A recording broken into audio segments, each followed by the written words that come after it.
In the name of Amun-Ra, the Divine Father, Mukneta, the Divine Mother, Consul Karas, the Divine Child, and all of us together, the Netaru, the Divine People. I am Pharaoh Dionysus, the sovereign ruler of the Nubian Sufi Empire of Gods and Goddesses, the UTBA, the United Theocracy of Black America, of Black Canada, of Black Mexico, of Black South America, of Black Europe, of Black Africa, of the Black Middle East, of Black Asia, of Black Africa, of Black Virgin Islands, of Black Caribbeans, the entire Black planet Earth, as well as the entire Black planet Mars, the entire Black planet Mercury, the entire Black planet Venus, and all other Black planets in this non-Black planet solar system, which is the yellow sun. To one and all I say, Heka Hotep.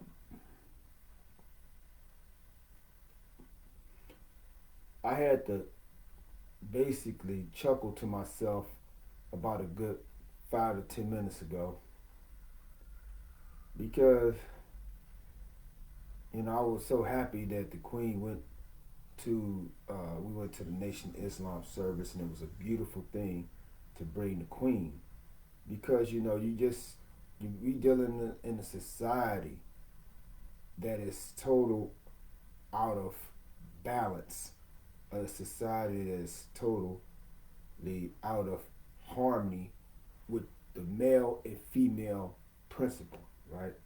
We speak about that father figure, and that's a lot of that's based on our patriarchal upbringing, but we tend to neglect the mother figure, right? Everybody speaks about how great Jesus was, the person that you know as Jesus. Christians know as Jesus, Hebrews know as Yahshua, Muslims know as Isa. But the Catholic Church has kept hidden the reality and the historical fact that Jesus or Yahshua or Isa of 2,000 years ago had a wife, right? The Gnostic scriptures call her Mary Magdalene and said when he went and taught the men, she went and taught the women, right? There was a balance.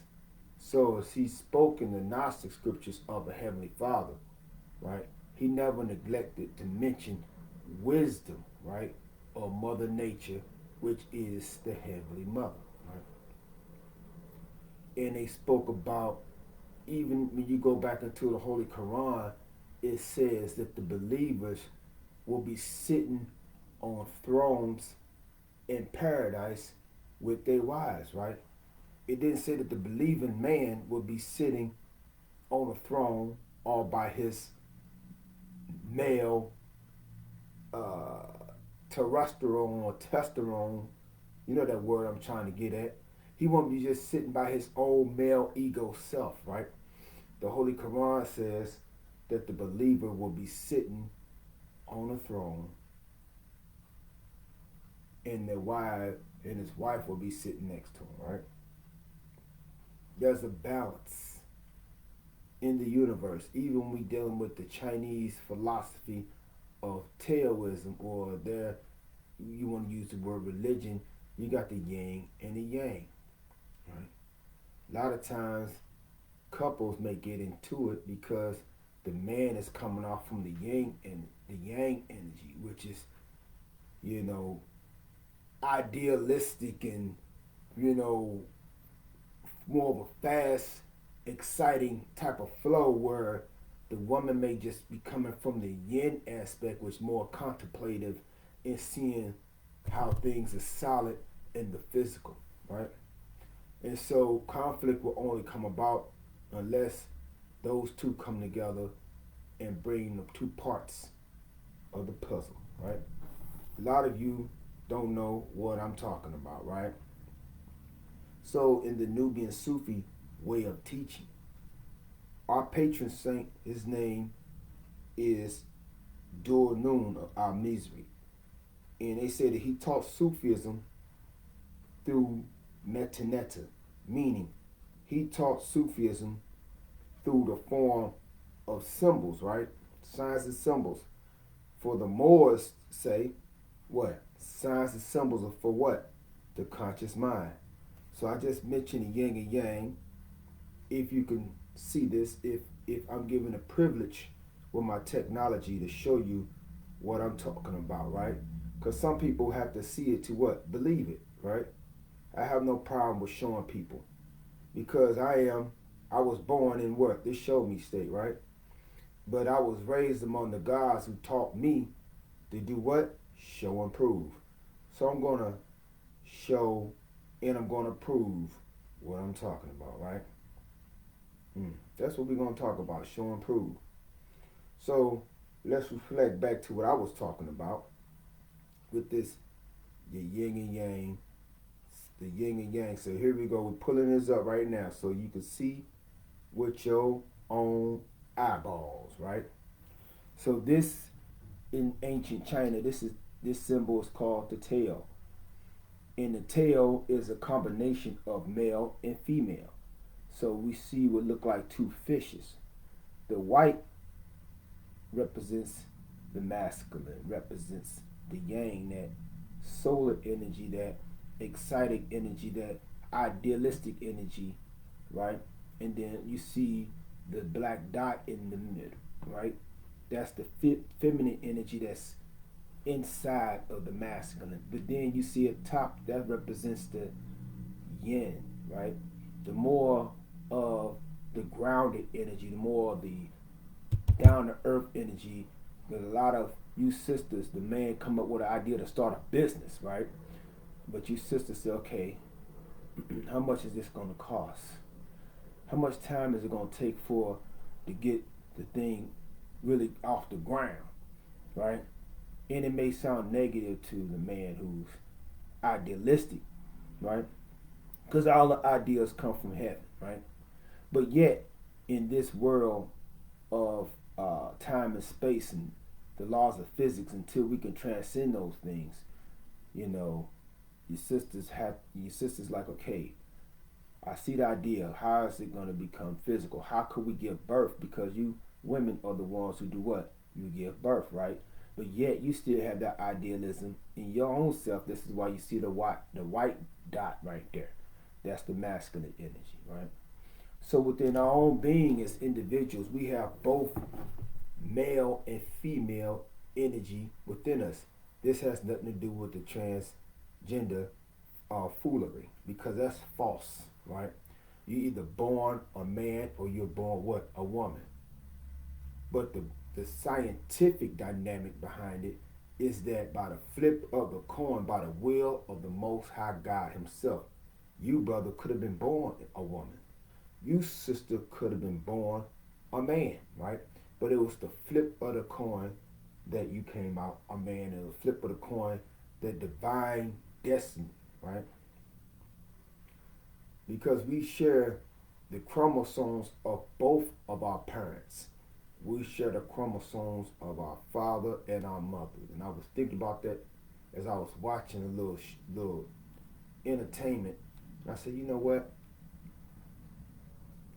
How people come together in sex, right? And it could be random sex. It could be whatever type of. It could just be, casual sex, which we Nubian Sufis, we teach against casual sex. For us, the only purpose for sex is procreation and for healing purposes, right? But regardless of what we think, the result in most sexual encounters, if the man is not sterile and the woman is not sterile, or none of them had any surgeries on their vasectomies or any of that, and their organs are intact, the result of sexual encounter is a child, whether it's a boy or a girl, right? And that boy or girl is going to share the chromosomes of two different individuals, right? Share the DNA, not just the DNA, but the ancestors of this man and the ancestors of this woman, right? That's a powerful science. That's the most powerful chemistry that we can think about. So, as me and the Queen went to the Nation of Islam service, in the way they have it set up, the men are on this side and the women are on that side, right? I said the men are on this side and the women are on that side. Now, whenever you engage into a traditional Sufi setting, the men and the women share the carpet together, right? Say the men and the women share the carpet together in a traditional Sufi setting because it's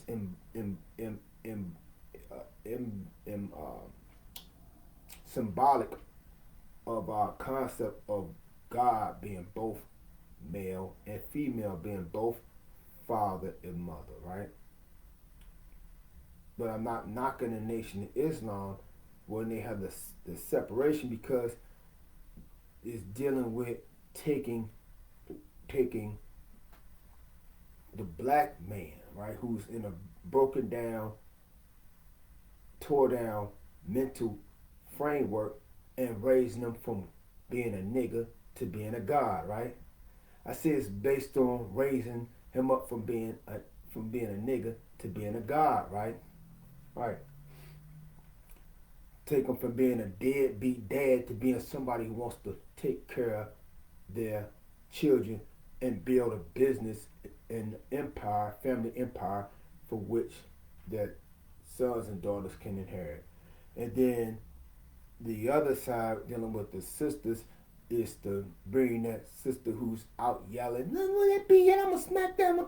Bring that sister, right, for being what you want to call a thought, right?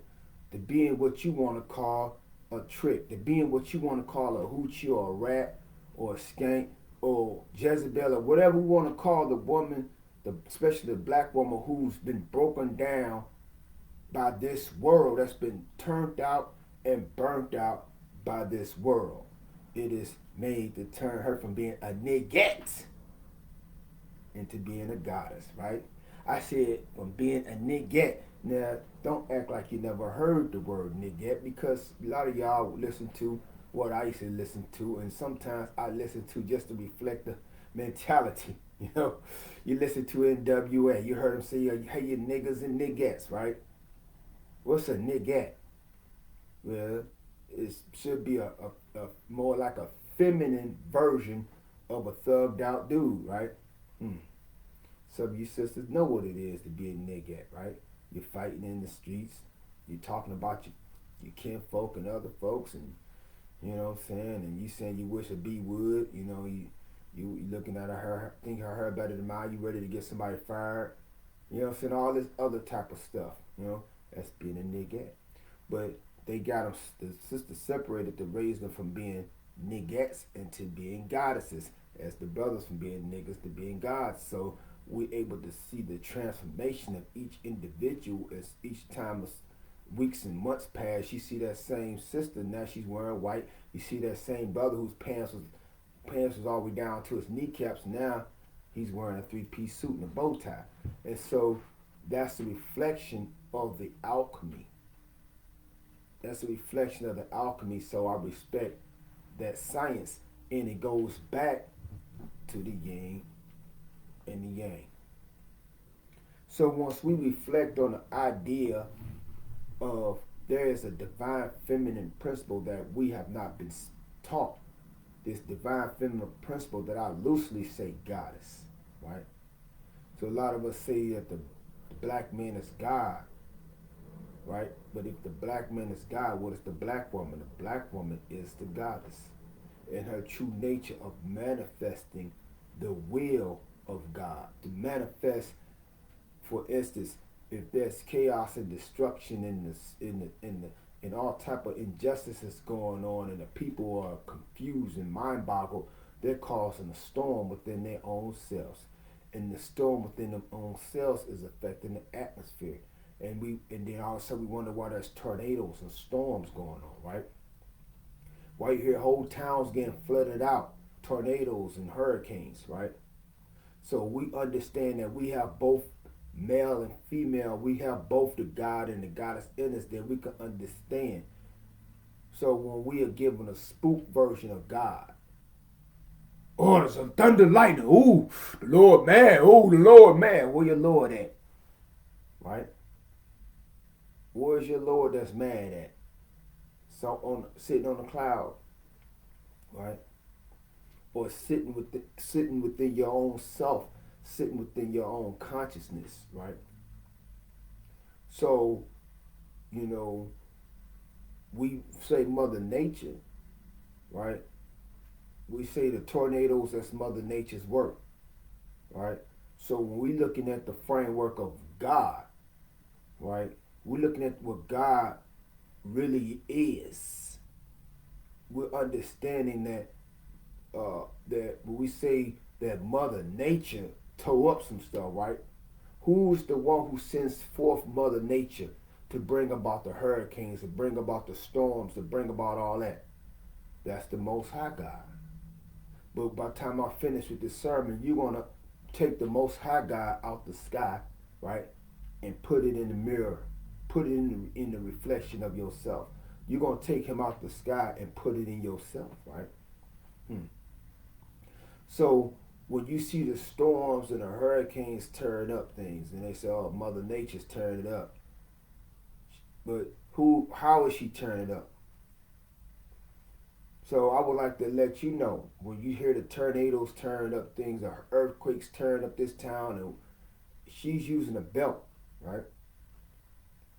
But who belt does that belong to? She's using God's belt, right? Now, let's take it on a natural level.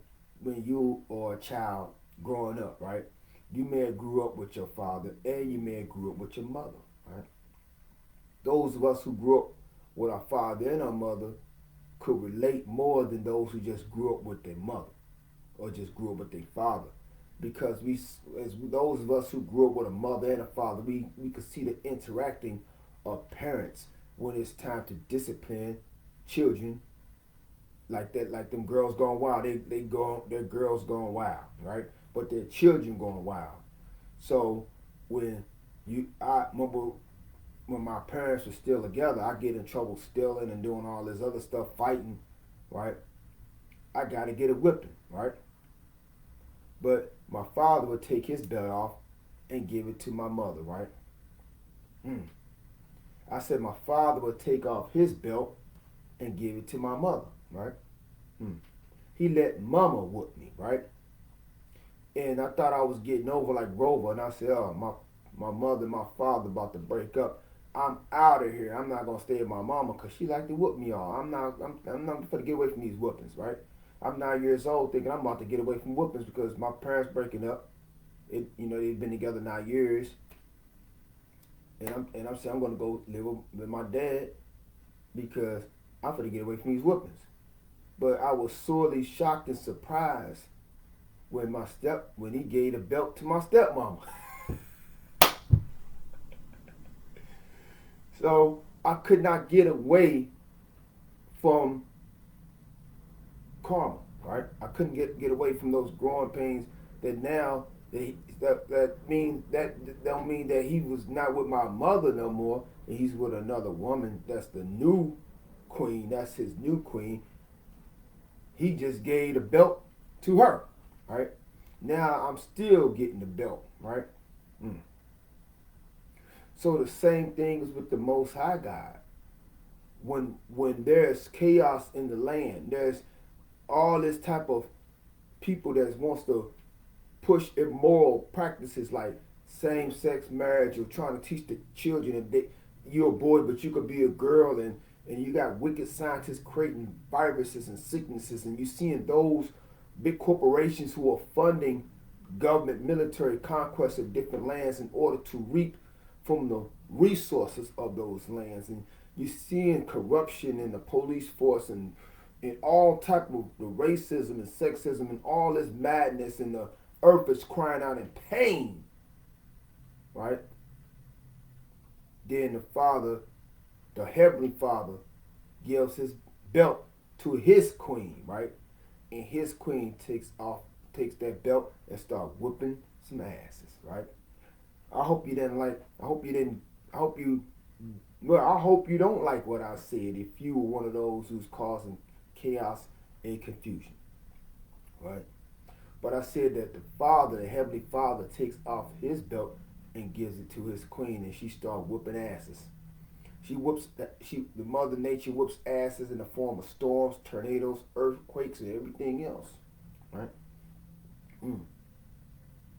But I don't want you to be spooked out about this understanding of where I'm coming from, right? I don't want you to be spooked out when I say the Most High God, and you get the image of a gigantic man, right? A super gigantic Godzilla, King Kong sized man. I don't want you to be spooked out like I was spooked out before I got knowledge of self.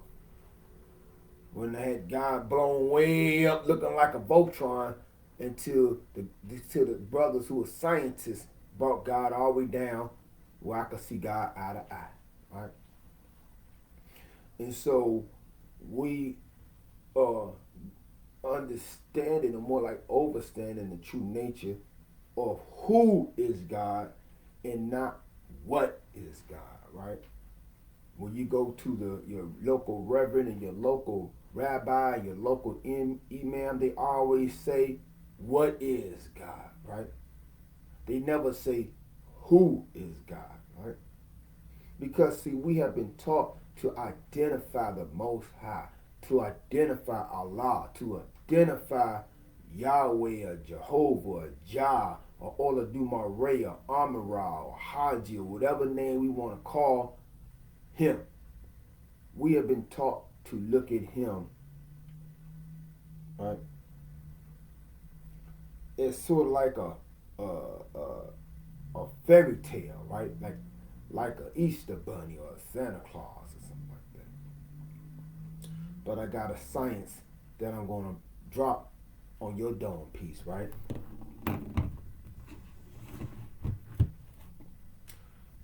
Now, as I reflect, it is my right to reflect on the nature of who we call the Most High God. We're gonna crack some atoms today. That's basically the main story or the main topic.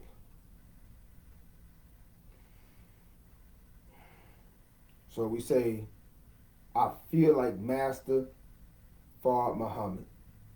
That's the title of this Sunday's sermon is I feel like Master Fard Muhammad, cracking the mental atom of omnipotence, right? That's the science. And the reason that I felt compelled to use that as a title, not because I am saying that I am in the Nation of Islam. I am in the Nubian Sufi empire of gods and goddesses, the UTBA, the United Theocracy of Black America, or the New Olmec Empire. But I have to give credit where credit is due, right? I went through a great adventure when I went to Florida. A lot of my people who are not even tuning in now, they still think I'm there. And in a sense, I still feel the energy of Florida. In Florida, I was able to test my theory of miracles.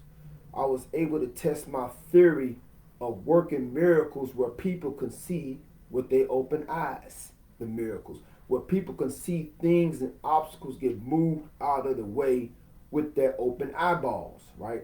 Where people can see even millionaires bow down to the power of God with their own eyeballs, right?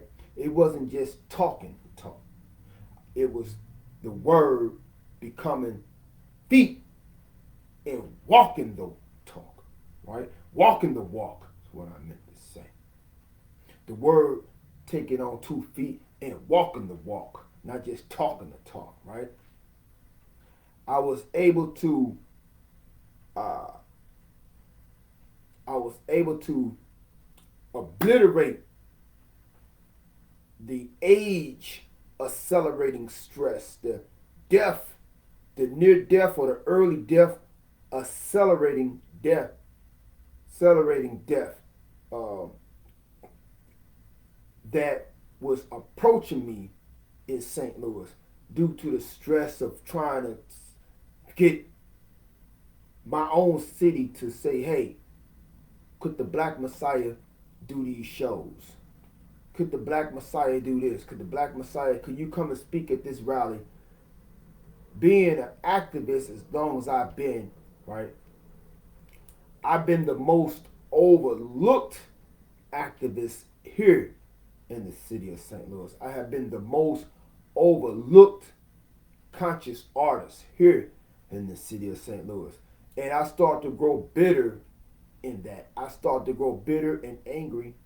And I said, by me going to college for the small spell that I went for business administration, in all of my experience in marketing and telemarketing and customer service and computers and creating their own websites and all this stuff, I'm still being offered a warehouse job, right?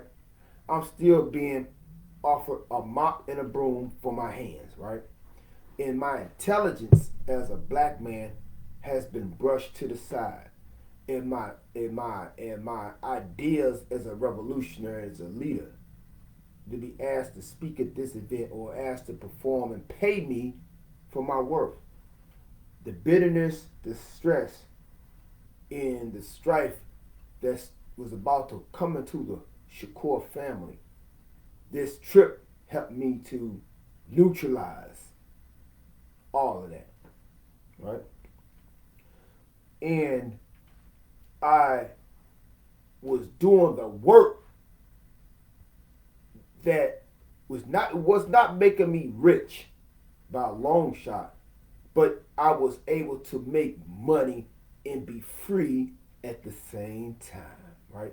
I was able to make the type of money that I would be able to make money and travel, right?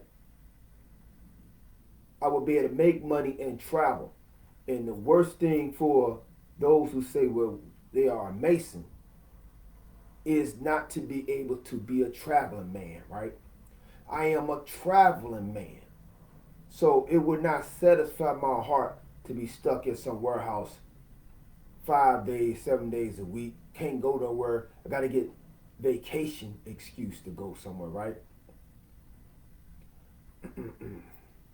But to be able to do the type of work, even though I wasn't getting paid a lot of money, even though sometimes I would go without sales, right?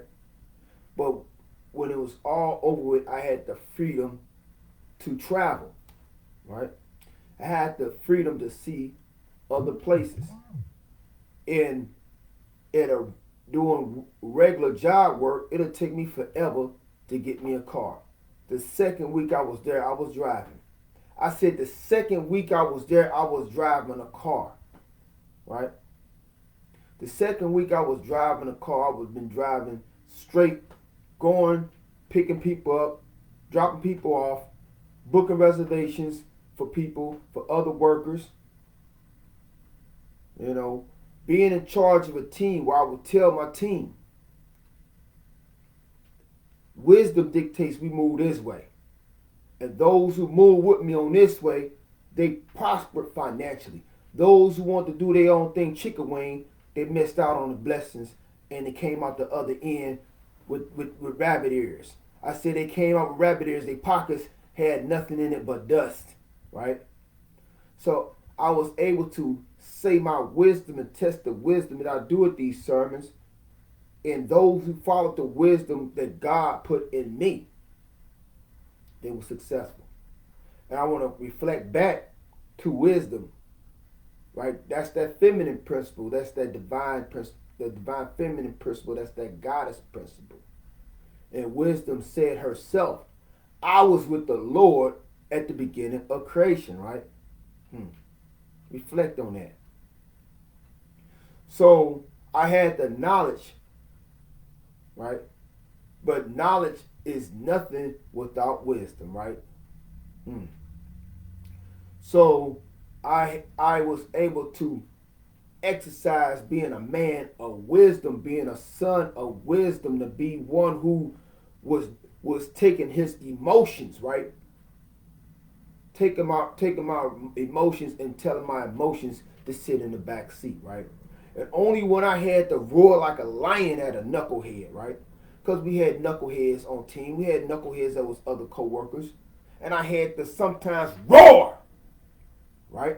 I said sometimes I had to roar because I was the one who was responsible for getting people jobs, getting people hired, and getting people put on planes and flown out to Florida, right? And when anybody forgot what I'd done for them, right, and they went left with me, I would roar at them, right? I said I would roar at them, but I would never abandon my pride. I ain't talking about pride as in ego. I mean pride as in, if you ever watch Discovery Channel, you see there's a lion, right? And that lion that's walking, he has a group of other lions with him, right? And those lions as a group are called prides, right? And I made sure I never abandoned my pride, right? Some of y'all still thinking I'm talking about pride as an ego. I'm abandoning my ego pride. I don't got no care about my ego pride. But this the pride I'm talking about is a group of lions, right?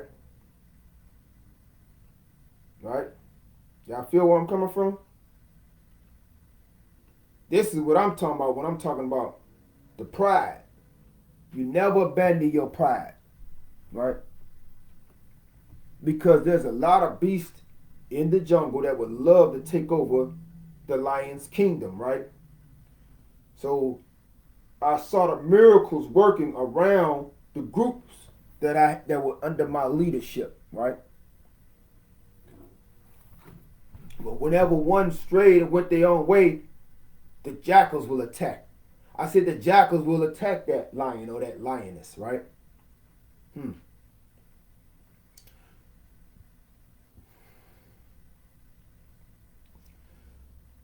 When I in Orlando to see other black people there speaking other languages. I seen a bunch of black brothers, and I was saying, we're dealing with Florida Blue. Can you sign up with us? No speak no English. No speak no English. So I had to go download a translator app to translate what I was saying some of the time. I seen black people that didn't even know Spanish. They spoke French, and I said, peace, sister, peace, queen. I'm with Florida Blue, East South Chicago. Oh, no. I speak Creole. I speak French. And I was thrown aback, but I remember the experience when I was in LA, because LA is an international city. You're going to see people from everywhere, from all around the world there. You're going to see people coming from all type of parts of the world in New York and in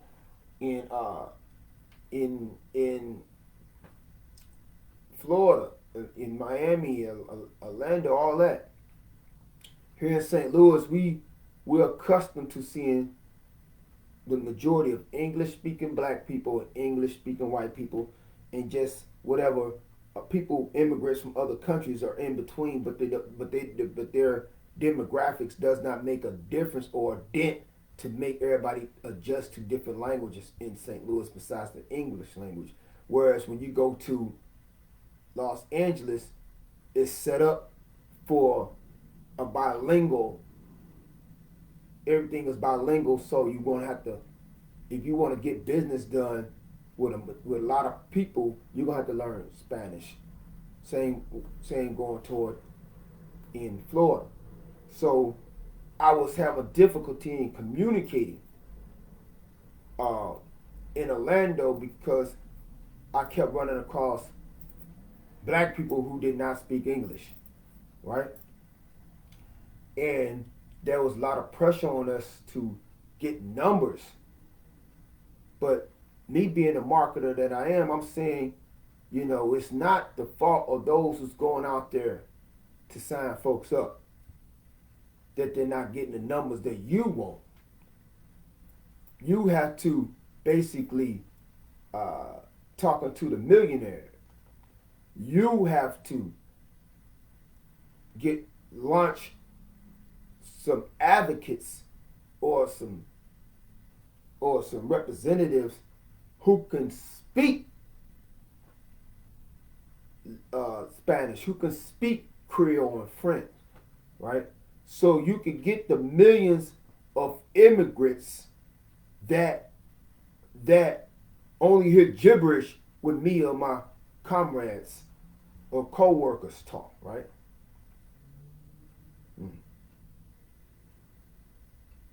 If you got millions of people that speak Spanish or speak French in a given city, and you're trying to get that customer base, wisdom dictate that you have some representatives.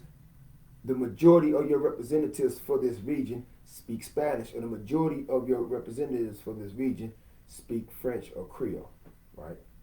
That was not getting through the head of an individual, right? All they were seeing was numbers and dollar signs, right? But just because you see numbers and dollar signs, that don't mean nothing without wisdom to get those numbers and to get those dollar signs. So if it was my campaign, I would have probably got about 100 Florida Blue representatives who can speak Spanish and who can speak French, right? So it would not be it would be a easy catch, right?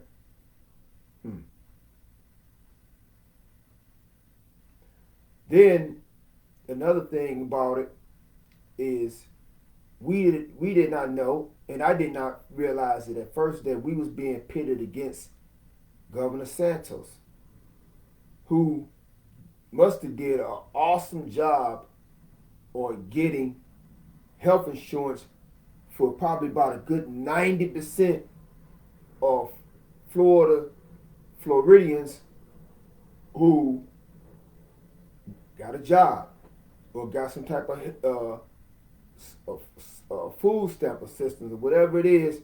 The people, about a good, I could probably say almost 90% of the people, if it wasn't a language barrier, the governor of that state made sure everybody had insurance.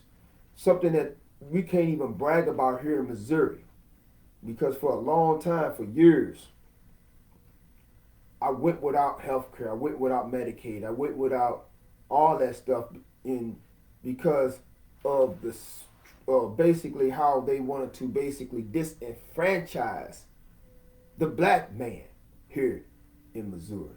How they want to disenfranchise the black woman and disenfranchise the poor people here in those small class workers.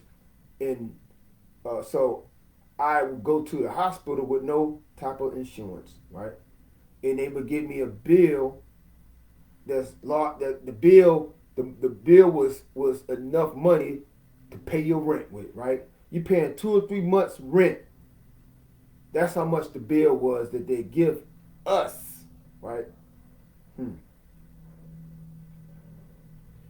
Yet we are to work for a system that don't want to provide free health care to us. If we hurt, we hurt whatever, we can't get no type of treatment. And my stepmother, who I didn't get along when I first met her, a few years into then I got a little older in my teenage years, I recognized and I understood and I appreciated her for taking care of raising somebody else's son, right? And even in my adult years, I grew to respect her and see what I can do to help aid and assist her, right? Even when she went, she had somebody else. She had another guy she was with, and my father was long gone, dead. And I supported that, and she supported my ventures. But when she had cirrhosis of the liver, right? St. Mary's here in St. Louis did not want to give her the medicine that would keep her alive. They did not want to give her the medicine that would keep her alive, and took her out of the important part of the hospital, right? And they let her die because they was afraid to give her what they would consider expensive medicines and treatment, because they did not know if she had insurance or not. And days after she died, they found out she had insurance, right? I said days after she died, they found out she had insurance. So, St. Mary's and all you doctors there, our family have not forgotten about you. Right? We have not forgotten about a potential lawsuit, right? But I said that to say this. Black people in Florida are loyal to that governor and the way they got things set up there. It was basically hard as the Incredible Hulk. You know what I'm saying? Punching a hole in a tank to get them to sign on what we was talking about, right? That's something to think about.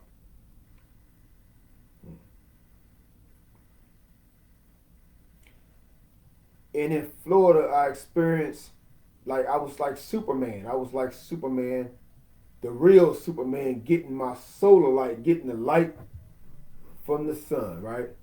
I said I was feeling like, and see some of y'all looking at Christopher Reeve and the Hamill guy, all these other people when I'm talking about Superman. And I don't want y'all to get thrown off and get the wrong image in your dome piece, right? Because I ain't talking about who you think I'm talking about, right? I ain't talking about who you think I'm talking about when I say it's Superman. But I was getting so much solar energy. I was getting so much solar power from the sun, family. I felt like this right here. This is what I felt like. This Superman is what I'm talking about. I was getting so much solar energy from the sun. It kept me active. It kept me on the move. It kept me energized, interacting, and whenever I went through, about to go through a jam, and then, a lot of you all say, oh man, we saw him with that picture of that elephant. This elephant, he had this elephant, right? And, when I mentioned this deity, right? When I mentioned Ganesha, to me, I'm not mentioning a god to worship, to bow down to, right? When I mention Ganesha, I'm mentioning someone in which the megaverse or the higher dimension sent down to me, right? To be a divine friend or buddy, right? As to let me know that all my earthly friends, all my earthly best buddies will be corrupted, right? Will turn Judas on me, right? By the jingling of a coin. And if it ain't the jingling of coins, it is basically my enemies or those who I'm competing with or doing what I have to do. They would dangle a bag full of silver pieces like they did to Judas, right? Or they will say, you don't need that individual. You can excel higher than the Messiah, higher than him, right?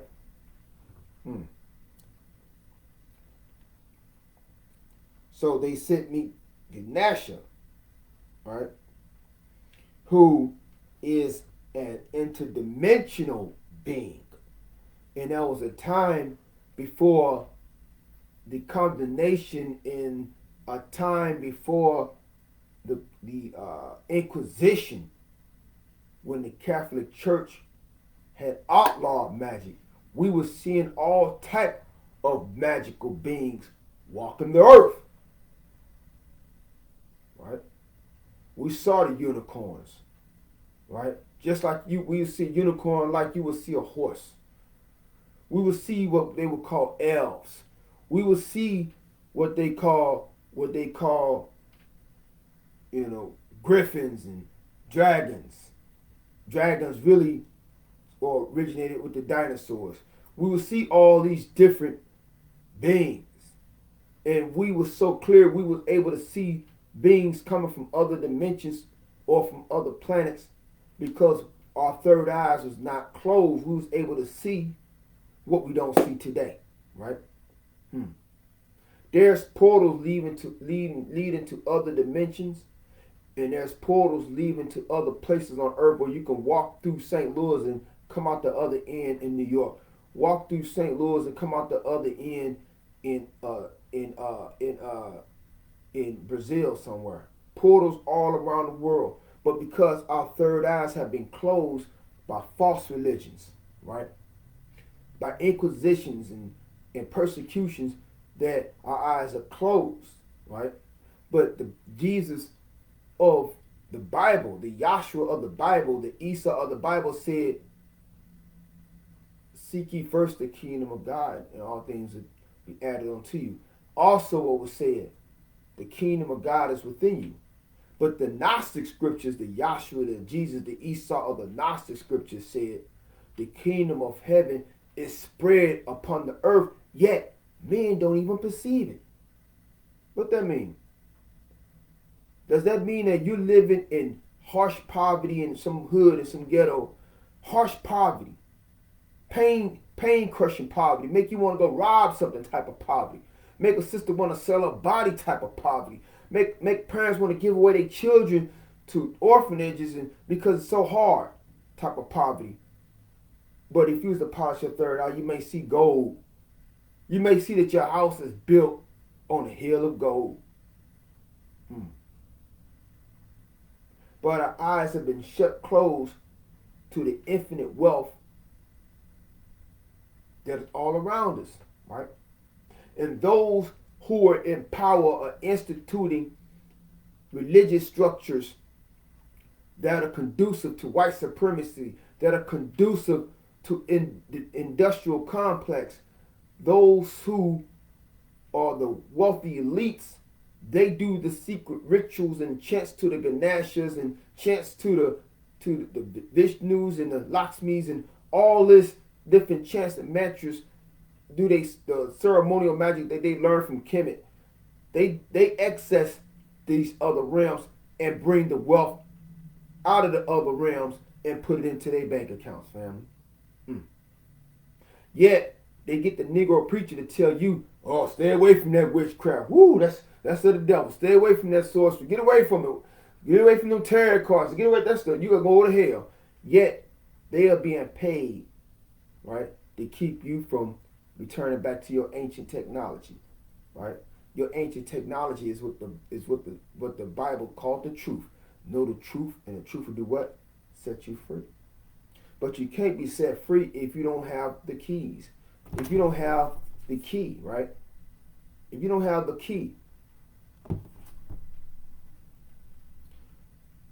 I was able to spot those other people when I was out there.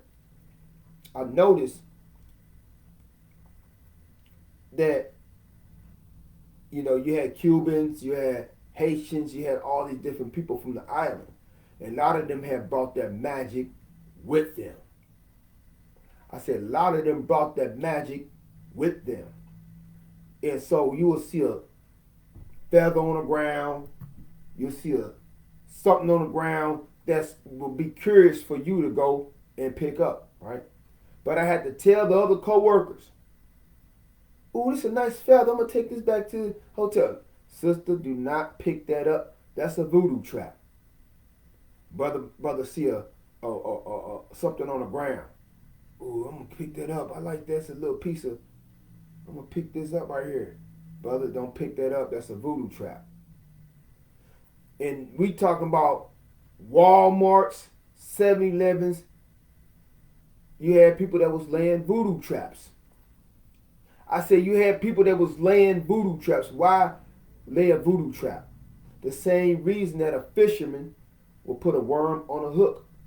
And the reason why they will put a worm on a hook, to see who will bite, right? So if you have somebody that's trying to put certain things out for people to pick up, they're looking for a millionaire to pick it up. They're looking for a wife, a future wife, a future wife, a future millionaire, whatever they're looking for, but they're going about it the wrong way, right? They're trying to get you to pick up something on the ground, and next thing you know it, you're having nightmares, you're having bad dreams, right? You're getting thinner because somebody is sifting your life force, or you're losing the wealth that you thought you was going to get, you know? So you had people that was practicing different type of magic without being verbal about it, but the magic was not good magic. It was not Mayat magic. It was not Mayat Heka. It was Isfek, right? So I was able to, in action, while even working, to let them know, hey, don't pick that up. Leave it right there. That's a trap. And the other thing is but the positive thing was the vibrancy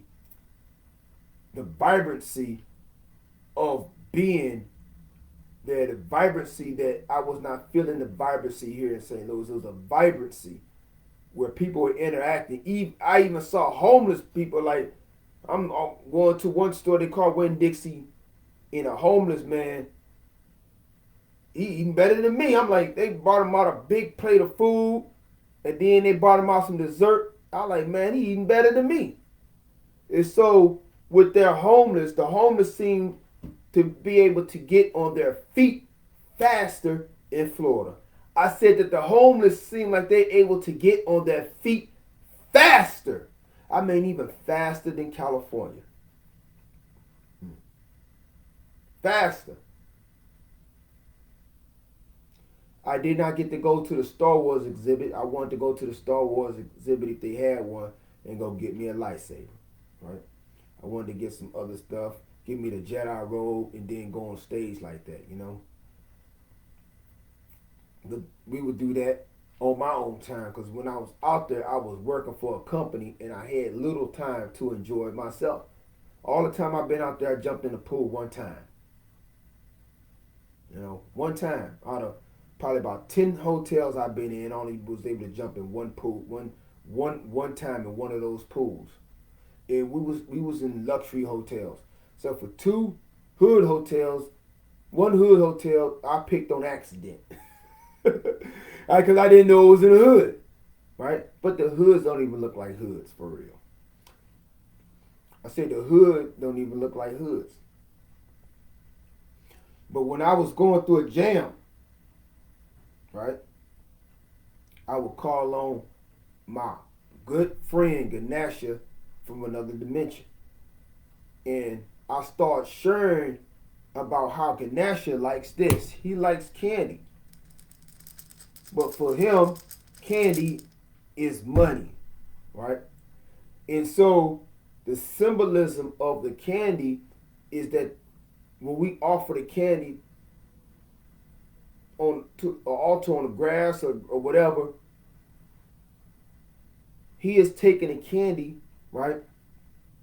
And you may be going through a bitter situation. You may be going through a bitter finances. Your finances stink. Everything is jacked.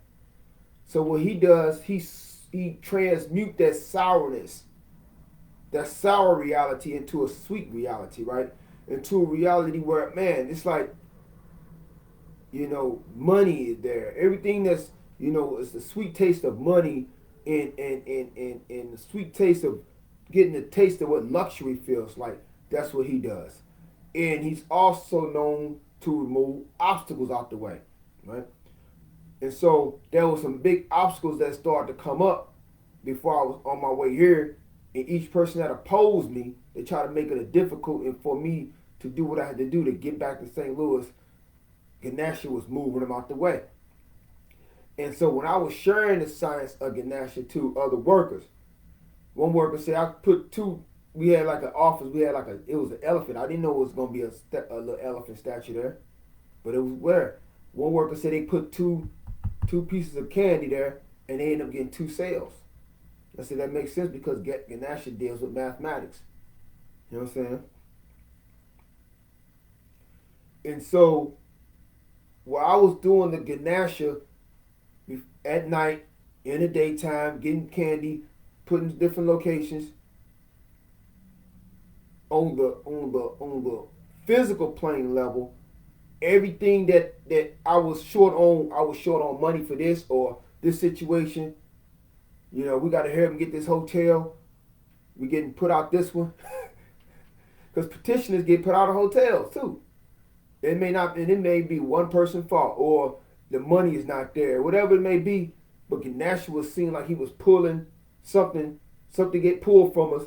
He put this there, and different things has been moved around, and I was able to see open eyes what miracles really are, what grace is. And I was telling people, I was saying that grace really means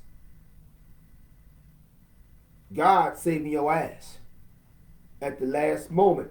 You know what I'm saying? Saving you from a situation that could be detrimental to you. That could lead you to being carless, homeless, and even lifeless if you walk the wrong path and with the wrong people, right? So I started seeing the interdimensional energies. I started seeing the interdimensional energies that was working through the entire, like when I first left, I missed the plane. But the energy, because I had already did my ritual before I left. So the energy made it where the lady went ahead and blessed me to go 2 hours later. Instead of saying you got to book again and pay all over again. So the energy, this interdimensional energy was working throughout everything, every single day.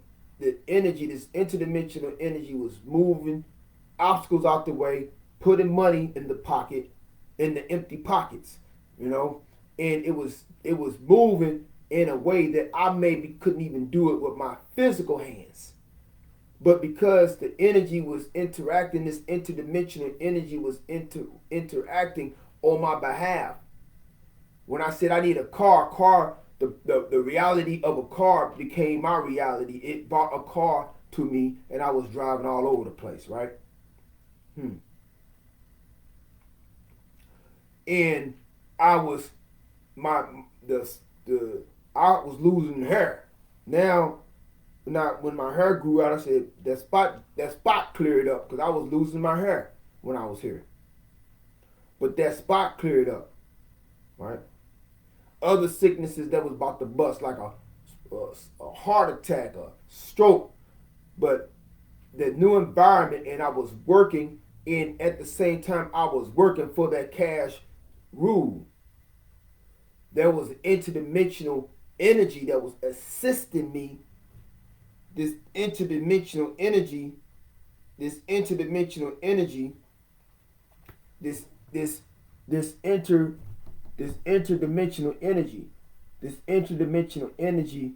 was basically sent from the Most High God, sent from His wisdom, sent from the circle of celestial gods and goddesses. This interdimensional energy that they sent was working miracles through me, right? And people who was in situations, they were seeing that their butts was being saved, that they was being rescued financially, obstacles was being moved out the way, right?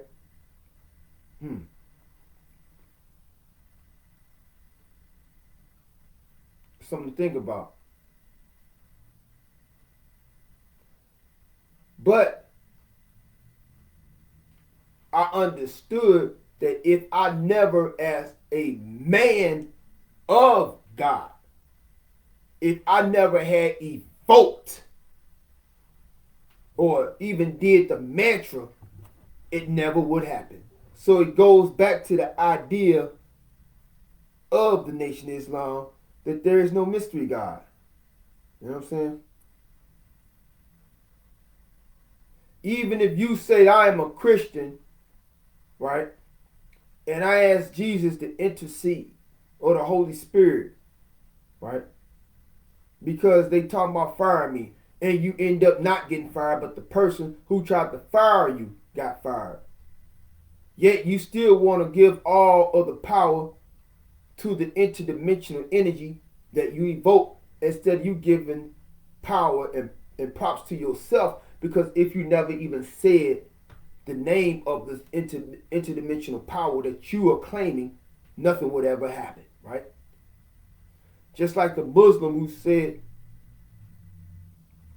I have a sports club t-shirt shop, and they were trying to shut down my, because they wanted to come and buy the building and give me the boot.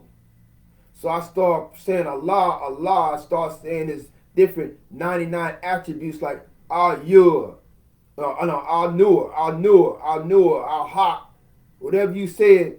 And then all of a sudden, a week or two later, the company that tried to buy the building, they got bought out, right? And no one's going after the building, and then a blessing came, financial blessing came from a loan or from a grant or from a friend who got won a lot or whatever it is, and gave you the money, and you bought that building and you secured your business, right? Because we can never secure businesses in any type of commercial property if we don't own the commercial property. That's why gentrification of black businesses happen all the time, because we don't own the buildings that our businesses are located. But even with that Muslim brother who channeled Allah, this, that, and the other, and his problems are solved, if he never would open the mouth for an interdimensional power to assist them, nothing would have happened. Right? What we fail to realize in this thing called religion is that it was a man or a woman who first said the word God. I said it was a man or a woman who was the first person to say God, right? Or Allah, or Jah, or Jehovah, right? Or Amun-Ra. It was a person who first said that word.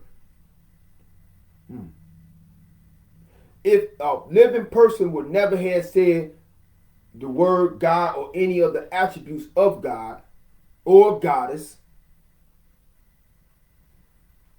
no one in the world would even know of a supreme being or divine intelligence, right? Or interdimensional beings, right? That work on behalf of a collective divine supreme deity, right? So the key to being a miracle worker is to know that it is that power on your own tongue, the power of God on your own tongue. When you utter that word, right, that word unfolds itself. This is the cracking of the atom of omnipotence. So when you when you say the word Ra, right, then expect to see the manifesting power of Ra happening in the world around you. When you say the word Buddha, right? You're a Buddhist and you say the word Buddha, be expecting to see the unfolding of enlightening power in the world around you. Know that your words affect everything in creation.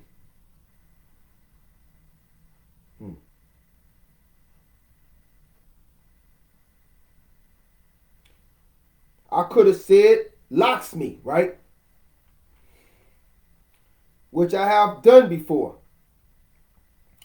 I was doing some donations in St. Louis. I think it was about last year.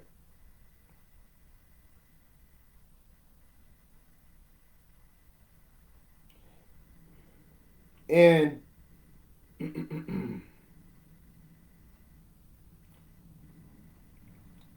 I wasn't getting any donations, right? People was looking at me crazy.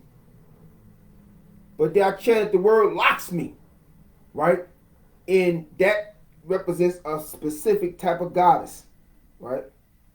She represents the Hindu goddess of, trying to see what I get over here. So she represents the Hindu goddess of wealth, right?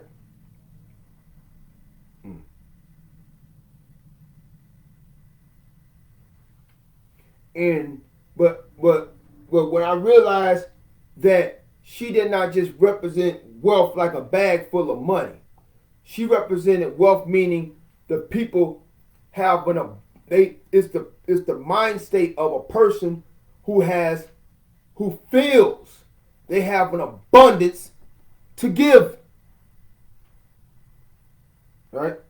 So when you ask somebody, hey brother, man, my phone bill is due.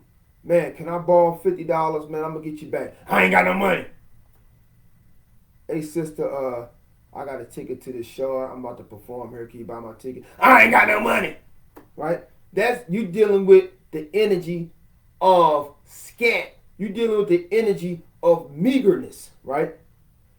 So now you're like, I gotta go into the laboratory and create another energy, right? To attract a different mentality that's going to bless me with what I am requesting, right? So now you're saying Lakshmi, Lakshmi, Lakshmi, Lakshmi. You're saying something like Om Lakshmi Namaha, whatever how you saying it, one of the mantras. And what that is doing, that is changing the atomic atmosphere of the environment around you, right? May not change the atomic atmosphere of the environment around your sister down the street or your brother that live across town or your mama that live over there, but it is changing the atomic atmosphere of you if it's not changing the atomic atmosphere of your wife or your husband, but it's changing you and that which is concerning you, right? So now you're going to get donations for your organizations, or you got this radio show drive, and now you're seeing that you're chanting the Lakshmi, and it's bringing people to you who feel in their heart they have an abundance to give. So you won't bring the people to you that's going to say, I ain't got no money. Right? You're gonna attract the people to you that's going to say, that feel like this. I got so much money, I don't know what to do with it. Right? And so you're bringing the Lakshmi consciousness type of people to you. Right? And you may go home with $2,000 in your pocket or in your Cash App, on your PayPal. And I can bear witness that I was in a situation I had to chant Lakshmi, and all of a sudden I start getting donations back and forth. People start popping up, giving me donations, Cash Apping me, right? Because I tapped into the right frequency, right? So these different mantras, even dealing with the 99 names of Allah, right? And you're feeling yourself in a darkened situation. Now you're saying, I'll know it, or y'all know it, right? And it's attracting illuminated minds to you, people who are on a high level of light frequency thoughts. But if you never said the word Allah, if you never said the word Lakshmi, if you never said any name of anything that's considered a divine attribute, nothing would happen.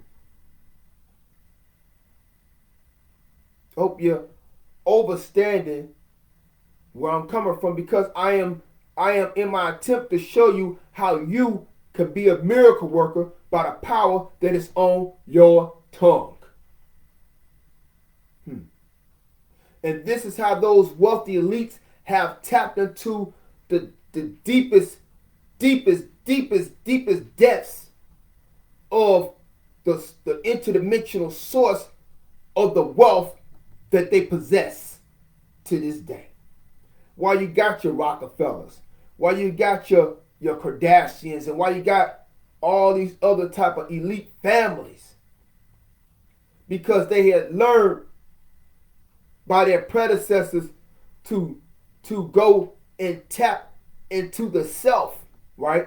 To the wealth that is within the self with any type of occult technology that they can learn to master, whether it's through Tai Chi or the Kabbalah or Egyptology or ceremonial magic or alchemy. They learned how to use that to bring the wealth. A lot of us think if we work at a 9-to-5 job for decades, we're going to get rich. No matter what job you work at, you're never going to get rich off the job. Unless you are put in a position to be a Fortune 500 CEO and you end up on behalf of the company closing a $10 million deal and you get your 30% or 30% commission or 50%. But not everybody has the luxury, right? And a lot of times we make our own selves poor, right?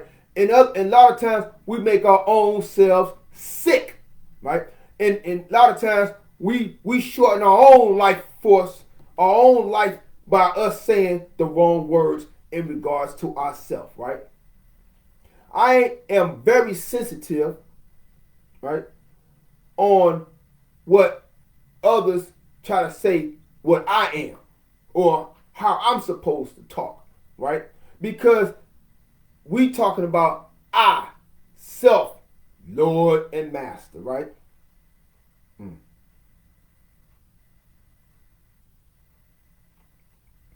We talk about I, self, Lord and Master. What is that talking about?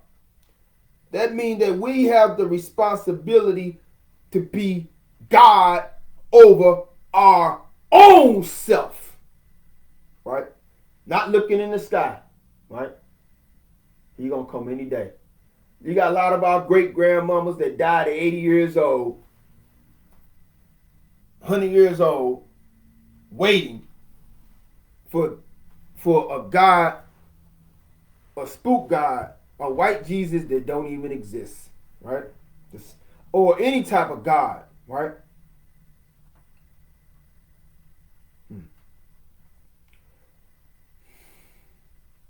Once we raise our frequency, right, then we understand that we are responsible.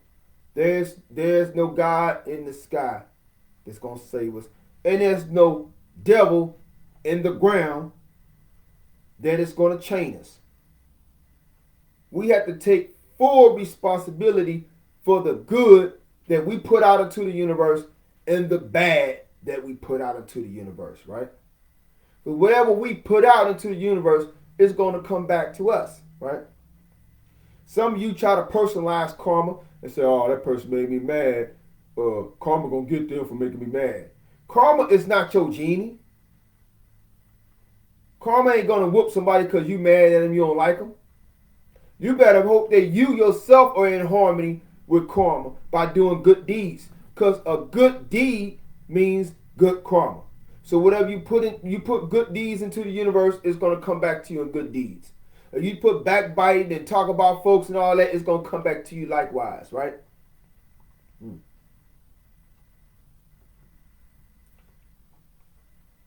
Well, it look like me saying, God gonna punish her because she made me and the queen got in an argument, so God gonna punish her for making me mad.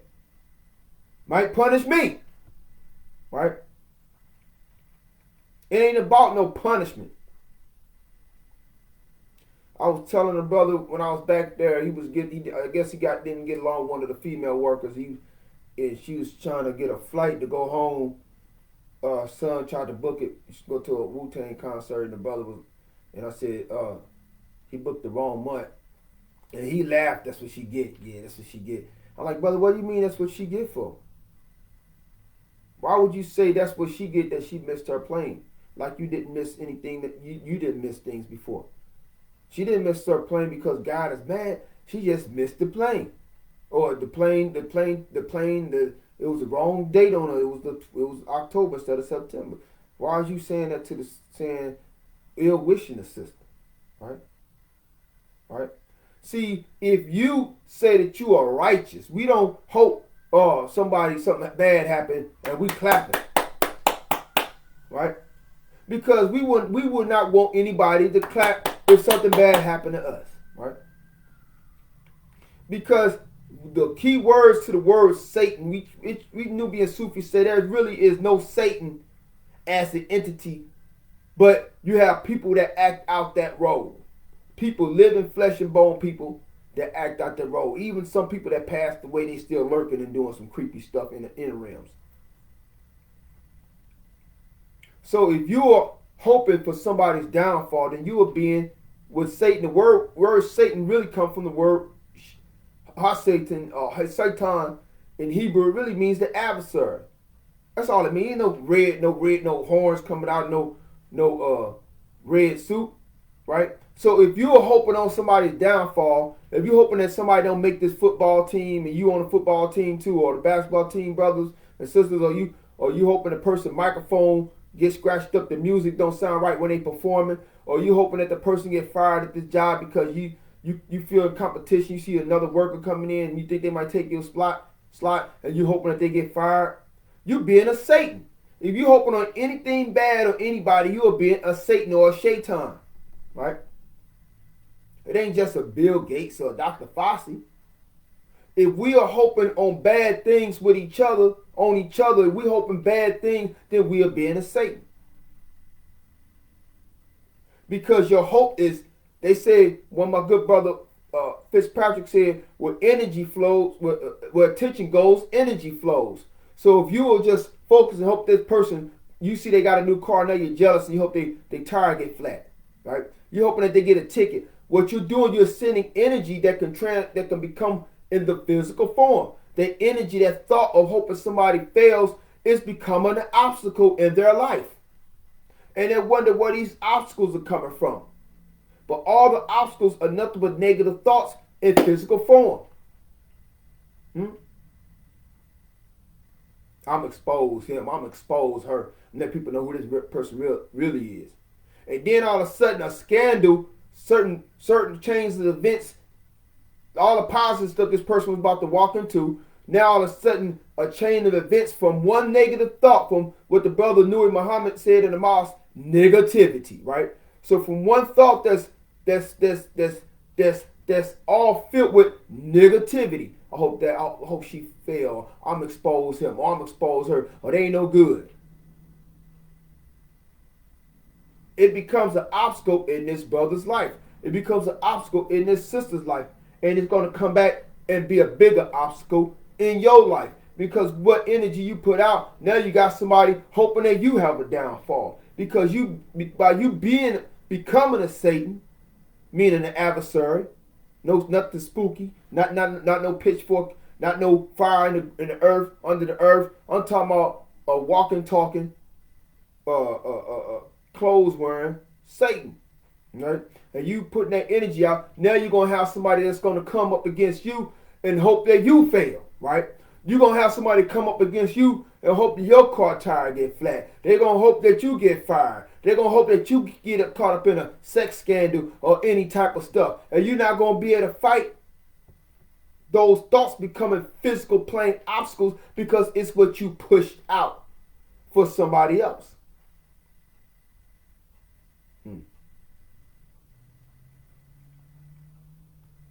So, but if you want to be an Allah, right? If you want to be an Allah or being God or Allah or the divine power, if you want to be that energy and hope only good things on people, right? You hoping this person, not only they enjoy that car, but they get a whole fleet of cars. You hoping this person, you ain't look, oh, their house look better than mine. I hope it get burned down. None of that negativity stuff. So you hope they get a bigger house. You hope that they get enough money to get a mansion. You're just pushing out positive thoughts, and that's what you're going to get. And if you're pushing out abundance of positive thoughts every day, all day, even if you don't like the person, you send them positive thoughts. And if you don't like their ideas or their way of thinking, you send them positive energy out, positive energy, and those positive energy thoughts are becoming angels, right? They becoming angels who's got access to banks. They becoming angels who got access to cars. They becoming angels who got access to mansions and houses. They becoming angels who are $1 million grants. They're becoming angels who they're standing behind the 7-Eleven or the gas station, giving you the ticket at the cash register. That's gonna be that $50 million lotto ticket, right?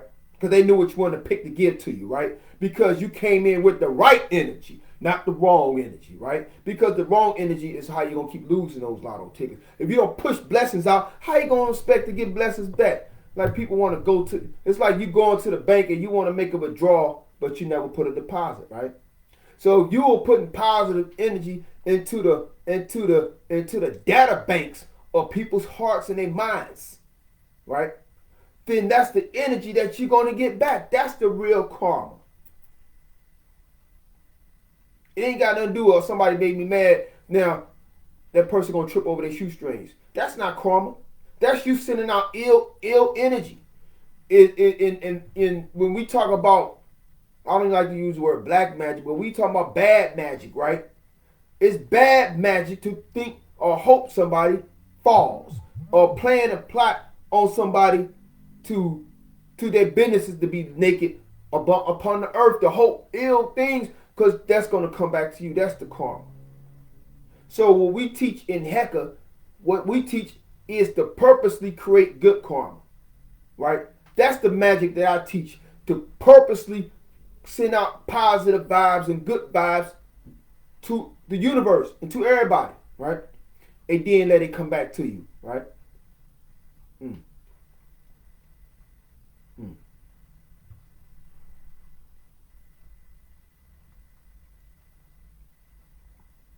I want to mention about Master Fard Muhammad.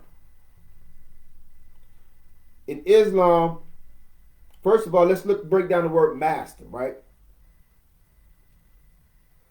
Master, let's break down what master means. We're going to go through the name and we're going to break down Master Fard Muhammad, but I'm not going to be too long on this. So what is a master? What is a master? A male teacher, an artist or performer of great skill. He is a master at making desserts. Someone with authority over something. The master, right? Of a ship. And you know, during slavery, black people were forced to call somebody else their master. Right? We was forced to call somebody else our master. And that was denoting that they had mastery over our food, clothing, and shelter.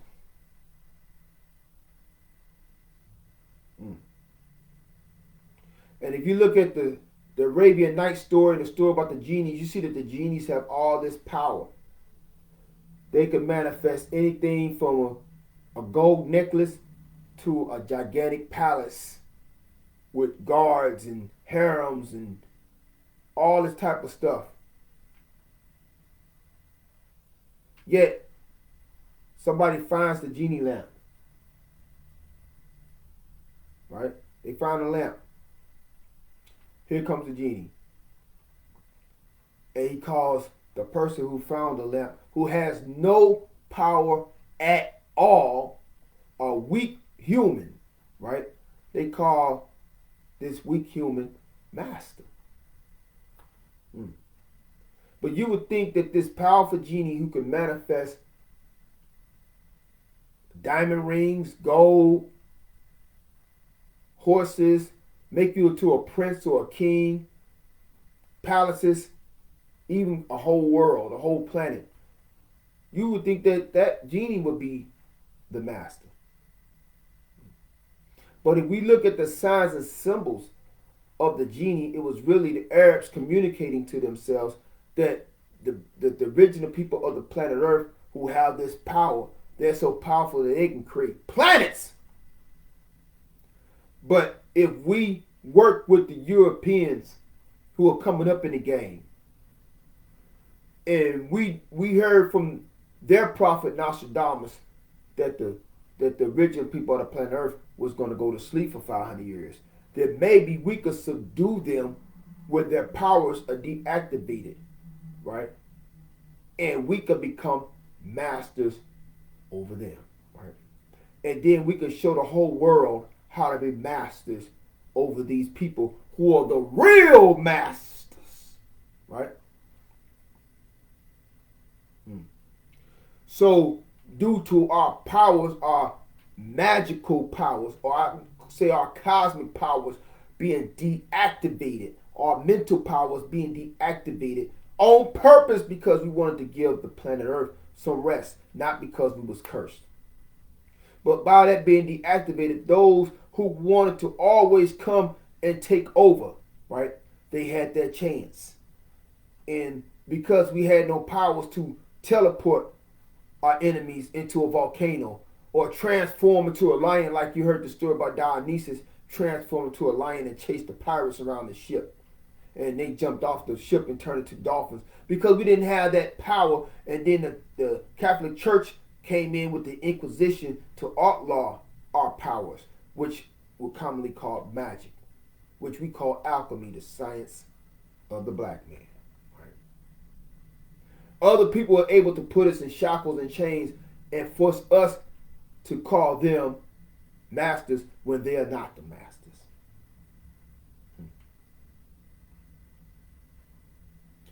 So we, prior to 500 years ago, did not walk the earth looking for a God in the sky. We recognized that we were the God.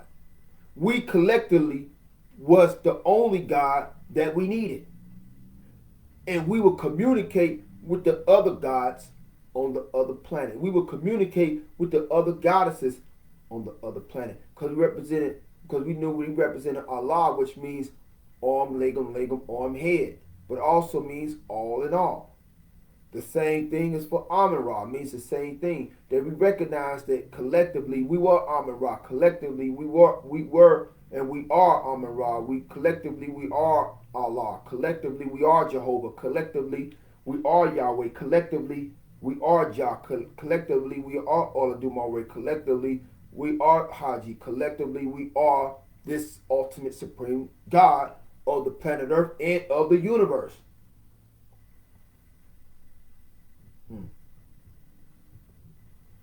So the only prayer that we did was mental or telepathic communication to our other brother gods and sister goddesses around the world and throughout the universe, right?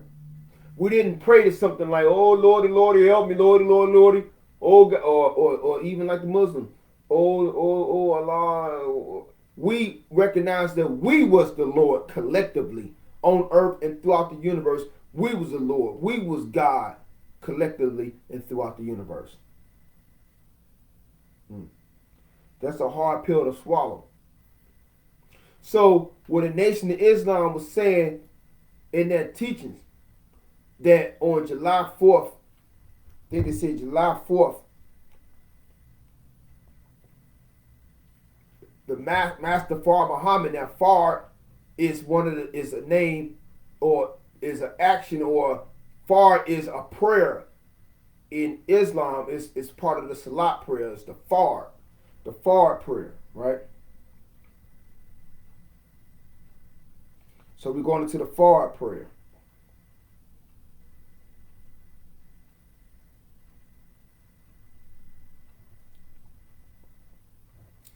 So we got the master. What is the Fard? The Fard, or the obligatory prayers of Islam, right? So the Fard represents, the obligatory prayer represents it's a form.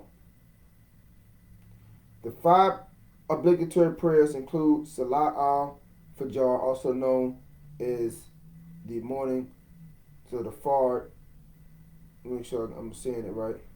Yep, obligatory acts. The obligatory acts of the fards. So that's basically a volunteer prayer. Right? Now, we Nubian Sufis say that Bilal is the actual Allah, the one who represented the 24 scientists at the time, and he was the one who gave the teachings of ourselves, Lord Master, to Prophet Muhammad. But it was him who had did Bilal. He got on top of the Kaaba house and did the call to prayer, right?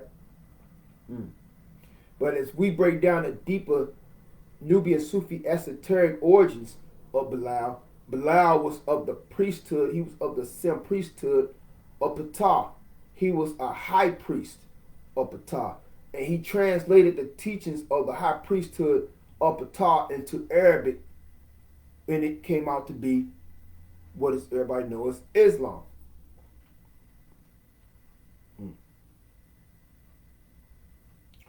So now we get to Muhammad. So we said master. We know master. Adam was given dominion over the earth. He was made a master, right? You look at Star Wars, the Jedi master, right? Sufism, the Sufi master, right? Then you got the false masters who were forcing the people to call them masters during slavery when they were not masters, right? But then we said the fard comes in as the obligatory prayer or in the salat. But now we talk about Muhammad. So when we talk about Muhammad, Muhammad means one who is what? Worthy of praise, right? That's what Muhammad means. Muhammad means one who is worthy of praise, right? So you have people that walk around with the name Muhammad, right? But do they see their brother as Muhammad? Do they see their sister as Muhammad? Do they see their brother and their sister as one who is what? Worthy of praise. So when we connect those together, Master Fard Muhammad, right? We get to a one who was and is a master, right? And who is a master, a real master, right? Who responded from the prayers, even from the subconscious prayers of the people, right? And he entered the scene to show the people that they are what? Worthy of praise. But the people at that time, black people, were taught that we were not worthy of praise. We were jigaboos. They had the jigaboo, the big lip, all that type of buckwheat and all that. So we talking about July 4th, 1933.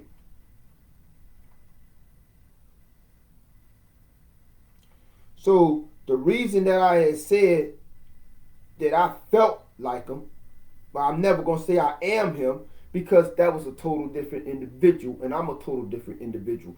But I'm feeling a kindred connection with the stream of esoteric science that he brought, right? And the way that the Nation of Islam breaks down, 1930. Let me correct myself. 1930, July 4th. Let me correct myself. 1930, July the 4th, 1930. And the reason why I'm speaking with Master Fard Muhammad, because as I go deeper into the esoteric science of who God is, I'm understanding when they say that God came in a person, or Allah came in a person of Master Fard Muhammad, only on the strength that I understanding that God always comes in the person of people, right? And they speak about that he was able to weigh the earth by a certain amount of 6 trillions. I don't remember I have to go back into my student, study about the student enrollment and the different levels But you know, the breakdown that he was breaking down to Elijah Muhammad, the weight of the earth, you know, that in how fast sound travels, how fast light travels, and all these other things to the Honorable Elijah Muhammad. And that this was a man. That's why I want y'all to understand it was a man, not a gigantic Voltron description of God, but a man who walked on 2 feet, a man who had a 3-piece suit, right? Now, a lot of the brothers in the 5% nation would say, we don't say that Father Muhammad is God, because he was half original like Moses and all this other stuff, right? We say Father Allah. And I don't get into the convoluted arguments and debates, right? But my Nubian Sufi understanding, especially as of coming back from Florida, I'm seeing God in a different viewpoint. I'm seeing God I always seen God as a man, right? So when we dealing with the development of, just say a man, sisters, I'm not putting y'all out the box. I just want to focus on the man right now. So you see this brother walk around with his pants sagging down, his hair and twigs going this way and that way, right? He got all golds in his mouth looking like Lil John. You know what I'm saying? Go up, girl. Come here, girl. Let me hit that girl. Right? And you see that type of energy, right? You seeing a dead man. You seeing a broken down man, right? But then when this esoteric science of life hit their ear and they're receptive to it, and it brings about this alchemical transformation or this alchemical transmutation, right? And you see the brother then pulled his pants up. About 3 months later, his pants is up. He's got a 3-piece suit on, right? He may not be in the Nation of Islam. He may not sell bean pie, but he may be in another black organization, and he's polished up. He's got the fade. He's helping the community, right? And his mind is on using his mental capacity to start businesses and organizations that's going to benefit his family and his people. You're looking at God. You're looking at God in the person of this raised up brother, right? So when we're looking down at each other, we're looking down at this brother. We see that, we see the brother out here homeless and shaking a cup and saying, "Feed me," right? But could we not put our resources together and help this brother get off the street, clean him up, right? Work with him, right? Put him in a suit, put him in a 3-piece suit, whether it be the Nation of Islam or the Nubian Sufis or the Moors Science Temple of America. Anything that's going to bring this man up to the perpendicular, right? That's going to stand him up straight, right? And erect, right? Like a pharaoh. So when we dealing with the way that Master Father Muhammad, they said that Master Father Muhammad, his father, Alfonso Muhammad, was of the circle of the gods, of the black gods, right? And I had to do decades of studying to realize that the circle of gods that Master Father Muhammad came from, they were the ancient black Sabians. They were the ancient black Sabians who had civilization in Arabia, in Yemen, and all that area prior to the Arabs, the Arab conquest that went out. And so the black godfather, or I said the black, that's my movie, but the black god who was the father of Master Father Muhammad, from my studies, he was the 24th scientist, and he was trying to create a child who can go amongst the people in a white dominated society without being chastised, because he would look more white than black, but yet he would be able to go into the black side of town and raise up and give some teachings, and say that my uncle, I'm going to go see my uncle. My uncle does not know his name. My uncle does not know where he come from, meaning his uncle's talking about the original people who were in the wilderness of North America, right? My uncle don't know he's God. So he's bearing witness that, yeah, I'm God in person, meaning that all the knowledge of all of the gods going back to 84 trillion years ago is in my mind. And that's all I think is this knowledge that is God that is in my mind. And that's why they say, so as a man thinketh, so is he. Right? But my people don't think that they God. They think they Negroes. They think they niggas. They think they coons. So I'm going to give them the mind that is in me and put it into my people so they can say that, so they can know that they're God. So they can know that they're God. They can think that they're God, and they're going to be and do what God can do. Right? So when you got this stream of esoteric science, this alchemy, the science of the black man, and it's touching a brother, or it's touching a sister, alchemical transmutation is happening in their soul, and it's making them give up the negativity. It's making them give up being an old Negro. It's making them want to be God and Goddess, right? And so this is the reason why I said I feel like Master Father Muhammad, but I can never compare myself to him, because he did a work that I say is greater than me at the present, but never underestimate what I could do in the future, right? I never underestimate what I could do and what I could become in the future. But as of right now, I'm not going to compare myself to him. But who knows, the Most High may make me just as great decades down the line, if it be the will of the Most High in his wisdom, right? In the circle of gods and goddesses who act on behalf of that one. Just as it said in the Holy Quran, we sent down the Injil, we sent down the Torah, we raised up the prophets. Who is this we? This we are those circle of gods and goddesses, that the divine assembly, the Nunaki, the Netaru of this planet Earth, who work on behalf of the Most High God, right? In his wisdom. A lot of y'all don't like when I say in his wisdom, but did not the Holy Quran say that the Lord sent down his Sakina? The Sakina is the Arabic form of Shekinah in the Torah, or in the Bible. The Shekinah represents that divine feminine principle.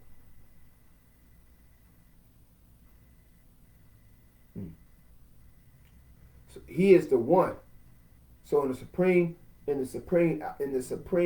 mathematics, the number one represents knowledge, right? He's the knowledge. God is the knowledge, but then number two is the wisdom. That's the goddess.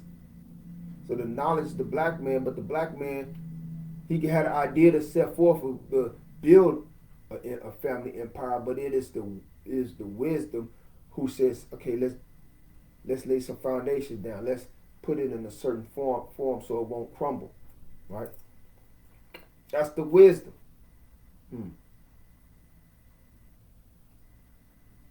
So when we dealing with Master Fard Muhammad, we dealing with an individual who basically they said he studied over 100-something books. He knew the language of the birds. He was able to communicate in certain, because the brain capacity that he was a son of one of the black gods. But they said his mother was a Caucasian woman, right? Some of y'all don't like to hear that. His mother was one of the Caucasian women, but she was one that his father cleaned up and made her into a Muslim.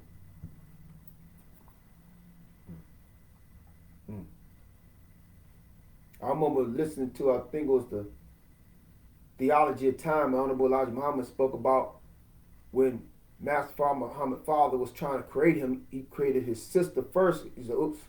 It was an oops. He wasn't trying to make a daughter. But he made the daughter, and then ended up making Master Fard Muhammad, procreating. Because because the ancient black people were from a race of people who created planets, but we also created the next prophets, the next kings, the next pharaohs, the next queens. So we didn't just have idle sex. We had sex to end up to bring forth. Just like in the Holy Quran, where it says that we sent forth our angel in the form of a well-made man in Surah 19. And Maryam said, how could I have a child when I have not even been with a man? So that was the introduction of the Essene master of the named Yusuf or Joseph, right? But the Holy Spirit was in Joseph, so that's how she got pregnant with the Holy Spirit. But it was not a spook. It wasn't a woman laying up, I'm pregnant. Some just whispering, I'm pregnant, right? Because the family wouldn't go for that, right? That's God breaking. God will be breaking His own laws of bringing life into this world from another dimension if He moved out the man in the pregnancy aspect. Yet Christians, a lot of Christians that believe the literal interpretation that the Nicene Council and even King James people and opposing all these European misinformation religions put the Jesus not having a father, right? He doesn't have a father. The Holy Spirit impregnated his mother and he was born. Yet, in the genealogy of the man that they call Jesus, Yahshua, or whatever, he's descended from King David, King Solomon. Well, that's Joseph's lineage. So how is you going to piece together a stepfather's lineage to a stepson, right? That would be God breaking His own rule, right? The lineage of Joseph, going back to King David and King Solomon and Jesse, was not the lineage of his mother. It was the lineage of Joseph. Yet Joseph, we are being spookfully told that Joseph was not the biological father. But see, that's why the Holy Quran, Bilal brought the science from Kemet and translated into Arabic to clear up the confusion that there was a Holy Spirit that impregnated Mary, but that Holy Spirit came through a man. Some of y'all are looking at the TV show called Ghost, and this is what you're thinking is the Holy Spirit. But spirit only means breath, right? You ever hear a brother that's scandalous, he walk up to you, hey man, let me breathe on you, man. Now I don't want you breathing on me, brother, because it look like you up under some scandalous situation, brother. I don't want you breathing on me. I don't want you breathing on me. Then why don't y'all tell me my stuff is jacked up? Why don't y'all tell me my stuff is jacked up in the game like this? Y'all something else. Ain't nobody on Facebook and say, hey brother, your string hanging off your kufi.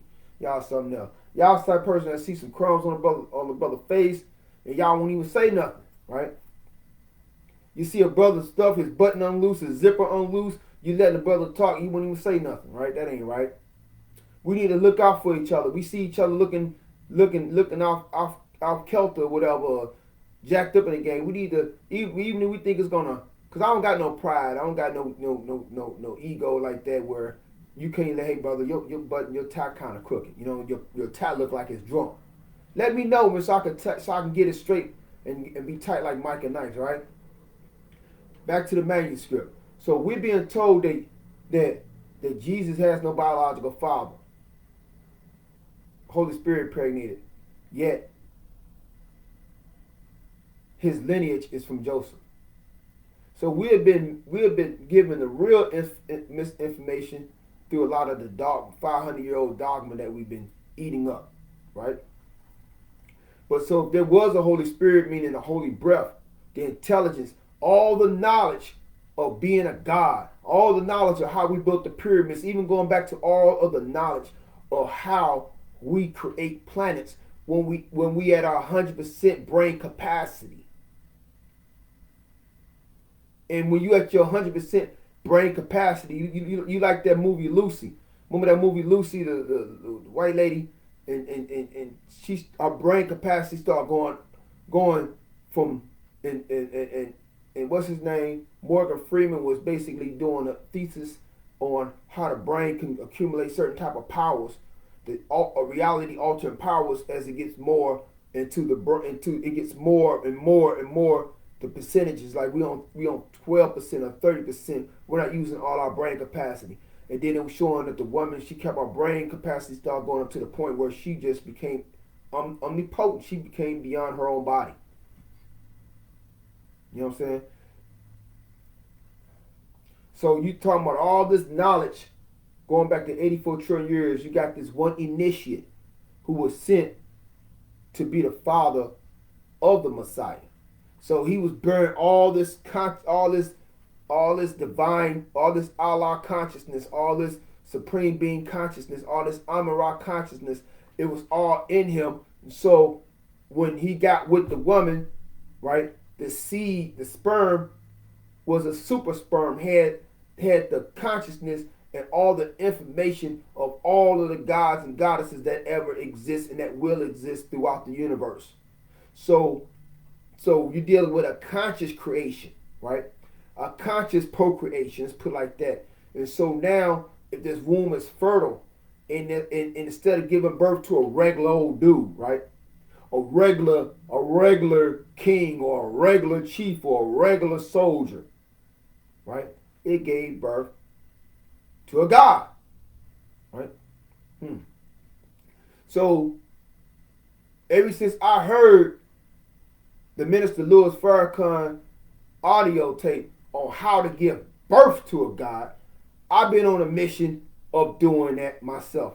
I never have any type of interest in any type of sex unless it's the opportunity for me to try to help, right? Give birth to a god, right? For me to help father a god or father a goddess, right? So if you sisters like, oh, he's so cute. Oh, he a cute dude. I like him. And then you say, I'm going to give him some, right? And the dude could be thugged out. He could be ignorant. He could be pork infested, chitlin infested, pork bacon infested, Negro. You know what I'm saying? Funky drunk. But he cute. He got a fat wallet. And then he puts his seed in your womb, right? What do you think you're going to give birth to, right? You're not going to give birth to a Jesus, right? You're going to give birth to the opposite of a Jesus because you're not taking in a man who has the Holy Spirit. You got a man that's all up in you with the unholy spirit, right? He got the spirit of negativity in you. Now he putting into you a killer. I say he's putting into your womb the next killer, the next drive-by shooter. He's putting into your womb the next rapist. I said he's putting into your womb the next rapist. He put into your womb the next child molester. He's putting into your womb the next robber. He's putting into your womb the next beast, the next black ass devil, right? Because you just said he looks cute or he's ugly, but he's got a fat wallet, right? And you letting him busting you raw. I'm just getting going hard. You letting them busting you raw, like old dirty bastard said. Oh baby, I like it raw. Oh baby, I like it raw. Yeah, but you letting thug nigga busting you raw. What do you think you're going to give birth to, right? You're not going to give birth to a prophet. You're not going to give birth to a God. The only way that you could change that, you already took the seed in and you're pregnant, sister. I ain't trying to beat you down. Right?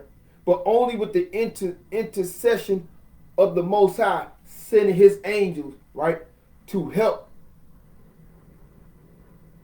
bring a chemical transformation in your child's life, right? So it's not too late for your child, right? Because a lot of us, we didn't fall from the sky. I didn't fall from the sky, right? We all came out of the mud. And we had those of us who are gods. Like, I know I'm a god, but I was not raised to be a god. I was raised to be a Negro, right? A nigger, right? A thug, a gangster. That's how I was raised, right? But it was the intercession of the Most High sending his angels, not no spook angels with no flap wings, but I'm talking about angels that was physical and that would shake your hand, right? And it was that intercession on giving me a scroll. Brother, read this book. Hey, brother, check this out, right? That I was able to avert from the destiny of generational self-destruction, right? To a path of generational wealth. But those of us who at that point, we want to give birth to gods. We want to give birth to goddesses, right? A lot of people don't like this, don't like to hear about polygamy. Right? In the ancient Islamic world, polygamy in the ancient times was not for just the man to have sexual gratification, but it was about a sultan or a chief trying to expand his kingdom, right? And you may have a wife that were only able to bear one child in her own lifetime because something could have had happened. The woman could have been raped, and all the womb is messed up, so she can't give birth. So if something's happened to the woman's womb, which is no fault of her own because she may have been raped, right? Or she had or whatever the case was, and the king has no heir, that's why other wives is there, because now he has a choice to have these different heirs without alienating the first wife, right? Or it may be a situation where all of the women can have children, and it's just a point of now once these sons and daughters start to able to walk, they will be raised to be a prince. Like this is for these three sons, they're each one of them is a prince. These three daughters, each one of them is a princess, right? And now the empire could expand. And now this prince right here, he builds a kingdom over here. This princess over here, she builds a queendom, right? Though they may have different mothers, but they all united under one father, right? And they all are branching off, and this is this man's empire. All these kingdoms which are branched off from his sons and daughters by different wives, they are empires. I mean, they are collectively an empire. They're kingdoms and queendoms making up this vast empire. Right?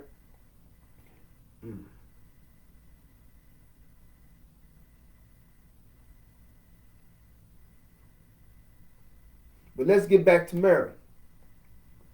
So the Holy Quran says that this is what Bilal was talking to Muhammad. When you look at the Holy Quran, it's Bilal under the code name Jabril or Gabriel. And Gabriel means what? Man of God. So it was Bilal who was this man of God, who was an angel. Now let's break down what angel means. Angel is a Greek word. It means messenger, right? I'm not saying that we don't have wings in the spirit realm, but in the physical, I'm talking about a man, right? And the wing was the book, right? That would later become the Holy Quran.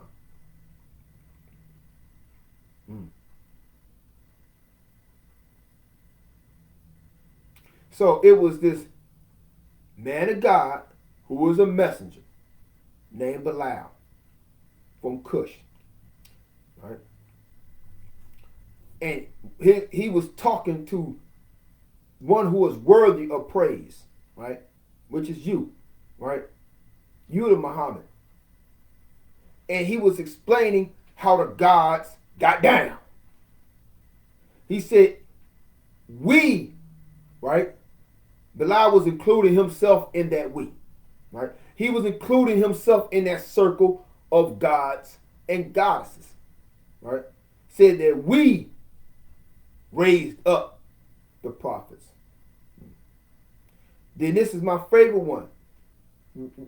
We subjugated the sun and the earth to man. We. And that goes back to the point where I said we Nubiansufi, we don't call ourselves Muslims. We call ourselves Caliphs.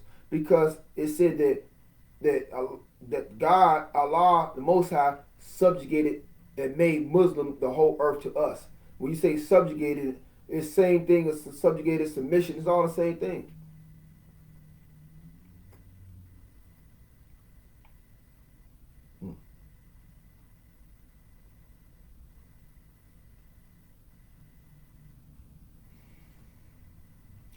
So Bilal was quoted, and he said, or saying, we sent to Mary our angel or our messenger in the form of a well-made man, right? Not a well-made spook, right?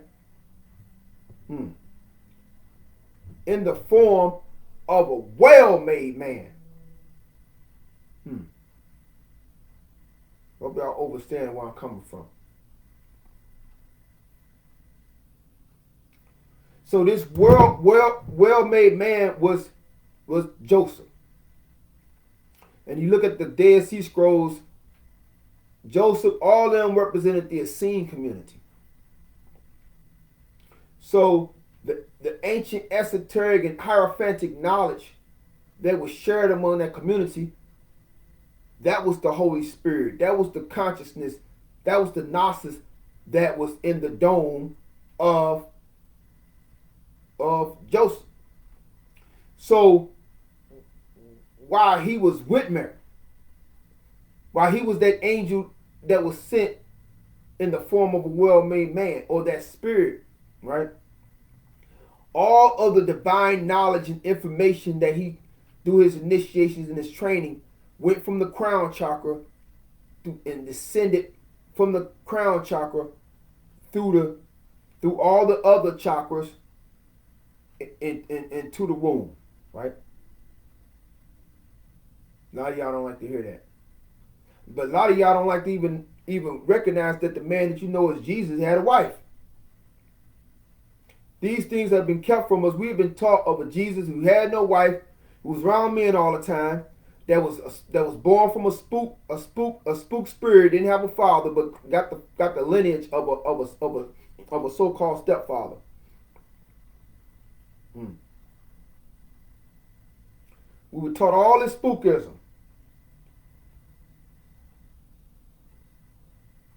Didn't have a wife, but we found in the Dead Sea Scroll he had a wife and children.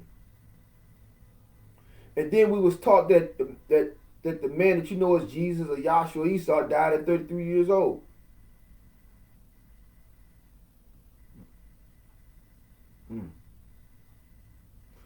But that's a stolen piece of masonry. 33 is 33 degrees. But in the Coptic Church shows a Jesus that lived to be 120 years old. They got a Jesus with a white afro and a white beard, who lived the rest of his days out in Kemet, right? Even the Mormons was correct about the fleeing into who they said that Jesus was walking amongst the Indians. Because if you look at the Dead Sea Scrolls, how the Dead Sea Scrolls break down that his wife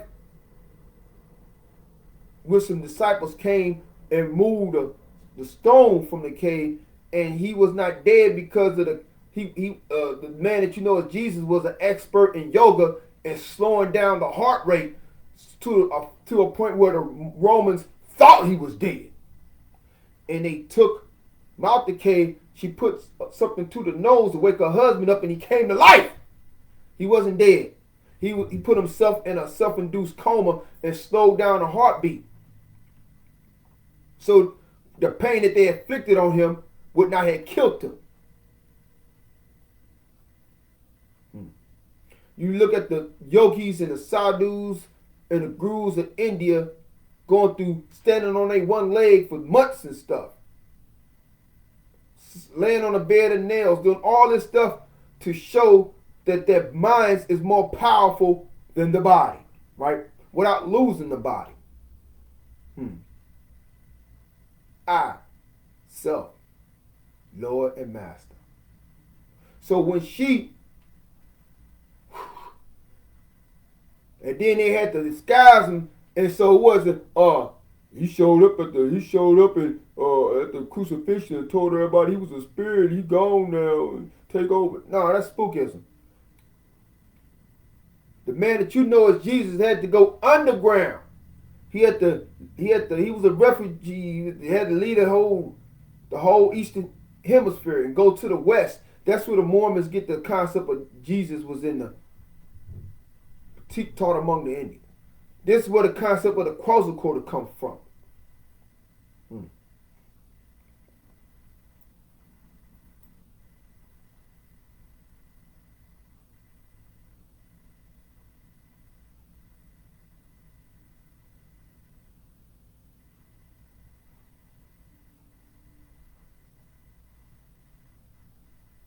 Because the man that you know as Joshua or Jesus was in next line to be the next Pharaoh. If the Romans was not there, if the Greeks had not came in and infiltrated and corrupted Kemet, and the lineage of the pharaohs would have been still going, the man that you know as Joshua would have been the next Pharaoh. I said the man that you know as Joshua would have been the next Pharaoh because his parents were Nubians. They were Nubians, meaning black Egyptians, but their religion was Hebrew. No difference than the Nubians that live in the Nile Valley right now, that live in Cairo and over there. They are black Egyptians, the original Egyptians, but their religion happened to be Islam. But the popular aspect of their religion is Sufism. Because in Sufism, they're able to practice undercover the ancient KEMETIC rituals and sing the Nubian language. So the man that you know as Joshua, Jesus, was a Nubian, meaning a black Egyptian, the original Egyptian, not the Arabs who were tricking people and tourists and saying, we're the ones who built the pyramid. No, you're not the ones who built the pyramid. You came over there 1,400 years ago and took over. Before you start claiming that you built the pyramids, it was the Europeans who said that they built it. And people start wanting to go over to Kemet. They start seeing them Arabs and say, hold up, something ain't right.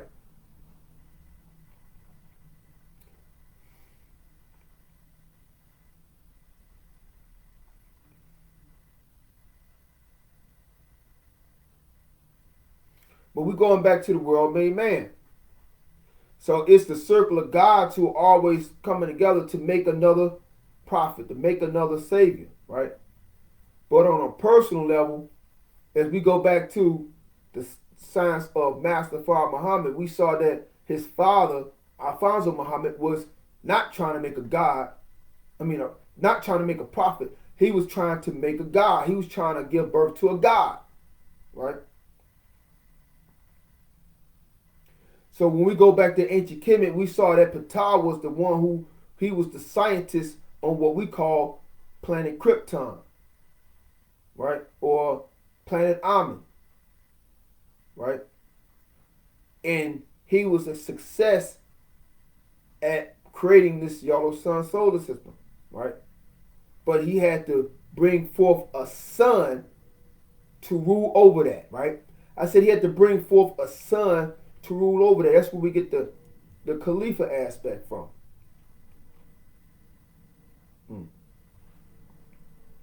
So if I myself be blessed with a son, right? I'm gonna have an empire. He's already got a family empire that's got offices all around the world, that own land and properties all around the world, assets all around the world, right? So I want to live to be 120 years old because I've seen a vision of myself old. But if I don't make it, if anything happens, right? I'm raising my son to be my Khalifa. Because before my son was even born, I was visualizing my son in my mind. Before my daughter was even born, I was visualizing my daughter in my mind.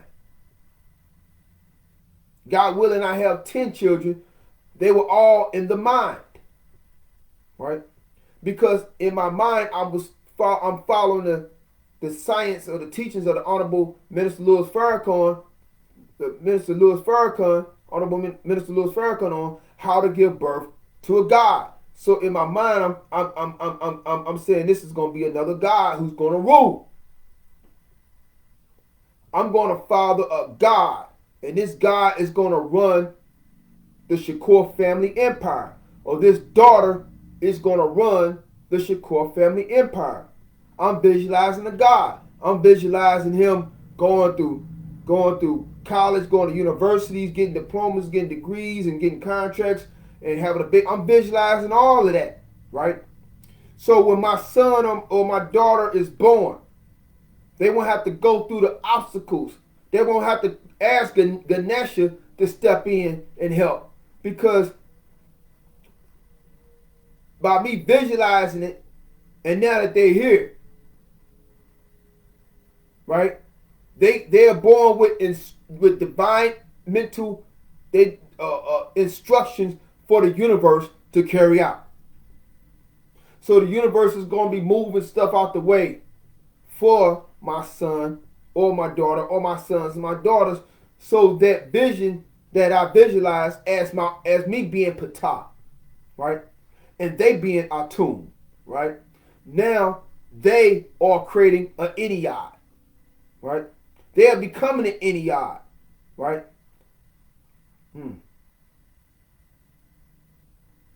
So a lot of you brothers, you just want to have sex with a woman because she got a big booty, right? I said you want to have sex with her because she got a big booty or a big titty and all that stuff, or she look cute in the face, right? Or you may not care about a big booty. You may not just care about the titty. You just want to hit something, right? But you don't understanding that you getting the woman pregnant and you don't got nothing in your brain to contribute to the seed.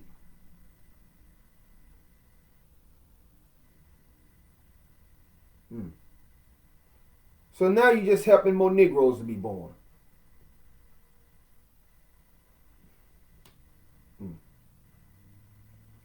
So to give birth to a God is the highest science. It's the highest science that we can do, because that child is going to be born with that mission. The child is going to probably be born able to read. I said that child is already going to be born able to read. That child is going to be born able to do mathematics. That child is going to be born, that child won't even have to go to school. Because if we, in our raised frequencies, in our raised consciousness, and we start to father sons and daughters, but our consciousness is high. We on Allah consciousness. We on Jehovah consciousness. We on Amirah consciousness. If we are already vibrating at the high celestial frequencies as men and women of God, and we come together and we give birth to these gods and goddesses, they don't even have to go to school. Why my son got to go to school? My son's a god. Why do my son, who is a god, have to go to your school to be taught not to be a god? Why would I send my son to your school, who is born a god, to be taught not to be a god? Why should my daughter be forced to go to your school to be taught not to be a goddess, and she's a goddess? My sons and my daughters should be teaching you. I said my sons and my daughters should be teaching you.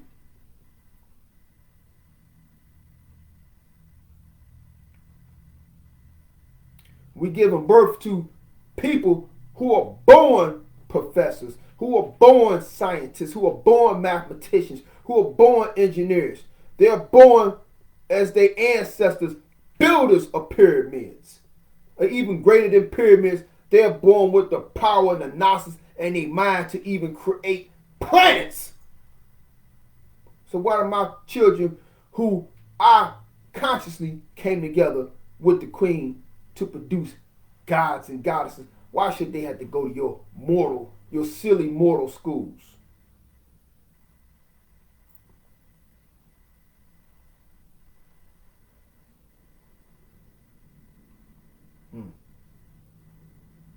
So, as I was speaking about the Master Father Muhammad, how the other aspect that he came in introducing the nation of Islam is that he was able to father gods and goddesses out of that community, out of the broken up ashes of the black community. And you know about the ashes, it says 500 years. The phoenix will emerge out of the ashes. So he came to mentally and verbally impregnate the womb of black America, so there will be a nation of Islam of gods and goddesses.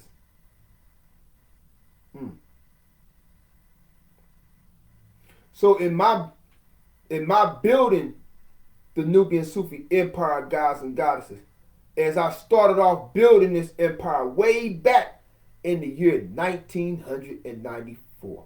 Yet I didn't know. I called it the Nubian Empire at first, right?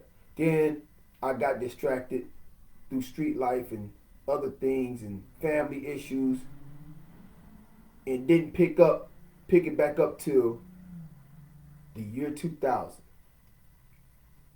6 years later, it started the Nubian Sufis, because I had just founded Sufism 2 years earlier. So we could say officially, 22 years it took for the Nubian Sufi Empire, gods and goddesses to be formed. And I want to give an apologies to those Nubian Sufis that's in Guyana, those Nubian Sufis that are in Nigeria, those Nubian Sufis that are in Jamaica. We all wanted to come together and start our own Wakandas, our own Vaflo Island, our own solar gold-plated solar system cities solar panel cities in up and down California and other countries. I'm not going to use the pandemic as an excuse why brothers and sisters are not here in America that's from overseas. Now I'm using another type of thing to bring about that reality. And that's the power that is on the tongue, right?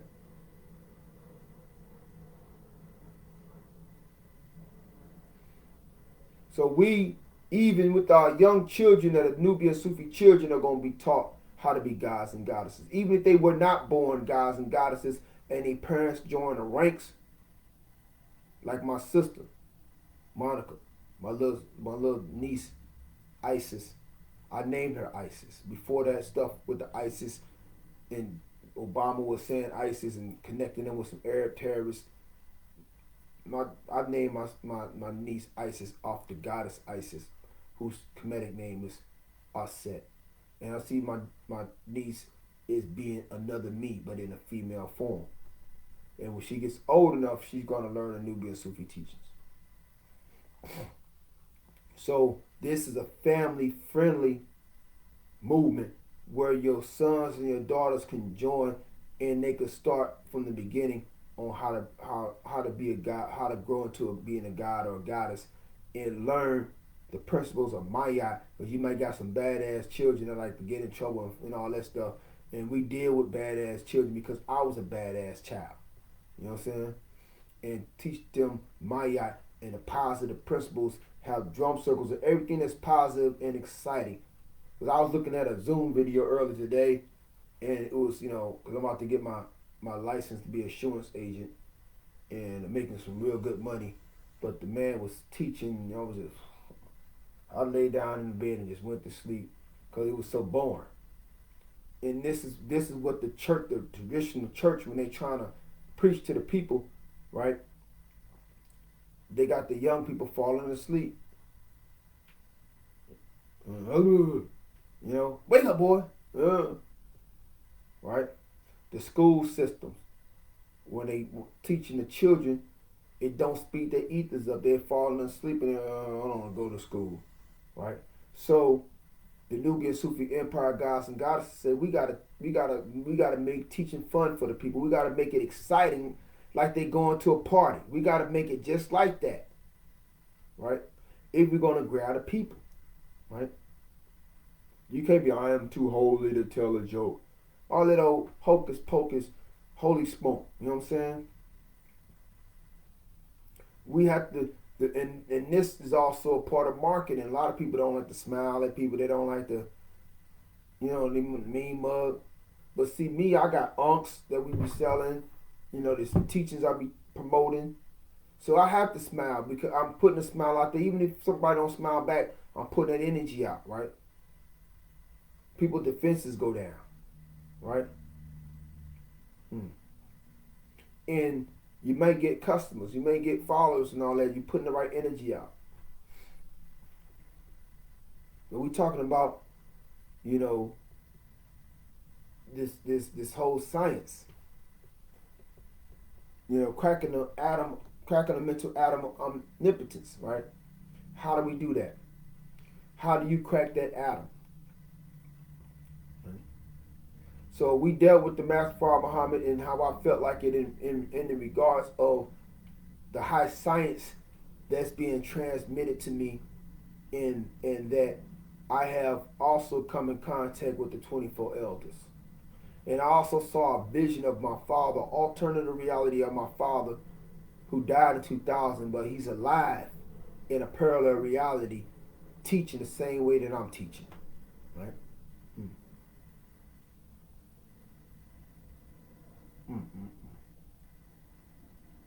So all this super science that is in me, same super science that was in Master Farah Muhammad, same super science that was in Noble Drew Ali. I had brothers in the Nation of Islam tell me that Master Farah Muhammad was a Sufi. And it would surprise me because the land in which he came from, was known as Haran in Turkey, which is the home of the Sabians, right? And the Sabians are the ones who the word Sufi was a name for one of their initiates, and they used that as who they were. That's where the Sufism come through the Sabians, who are also known as the Nabateans prior to that time. Right?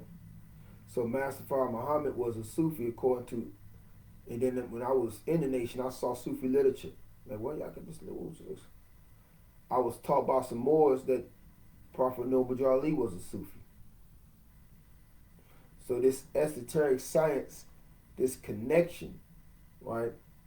This esoteric knowledge is what's gonna bring about the real revolution, whether it's financial or political, amongst Black America, and to light that flame of Black America, to call us to become that phoenix again and rise from the ashes.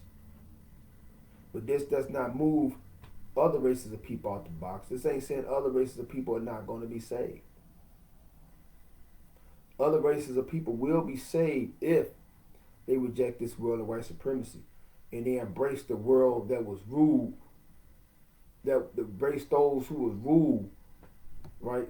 Who were the original rulers of this planet Earth, right? The original rulers of this planet Earth. In a world of Maya.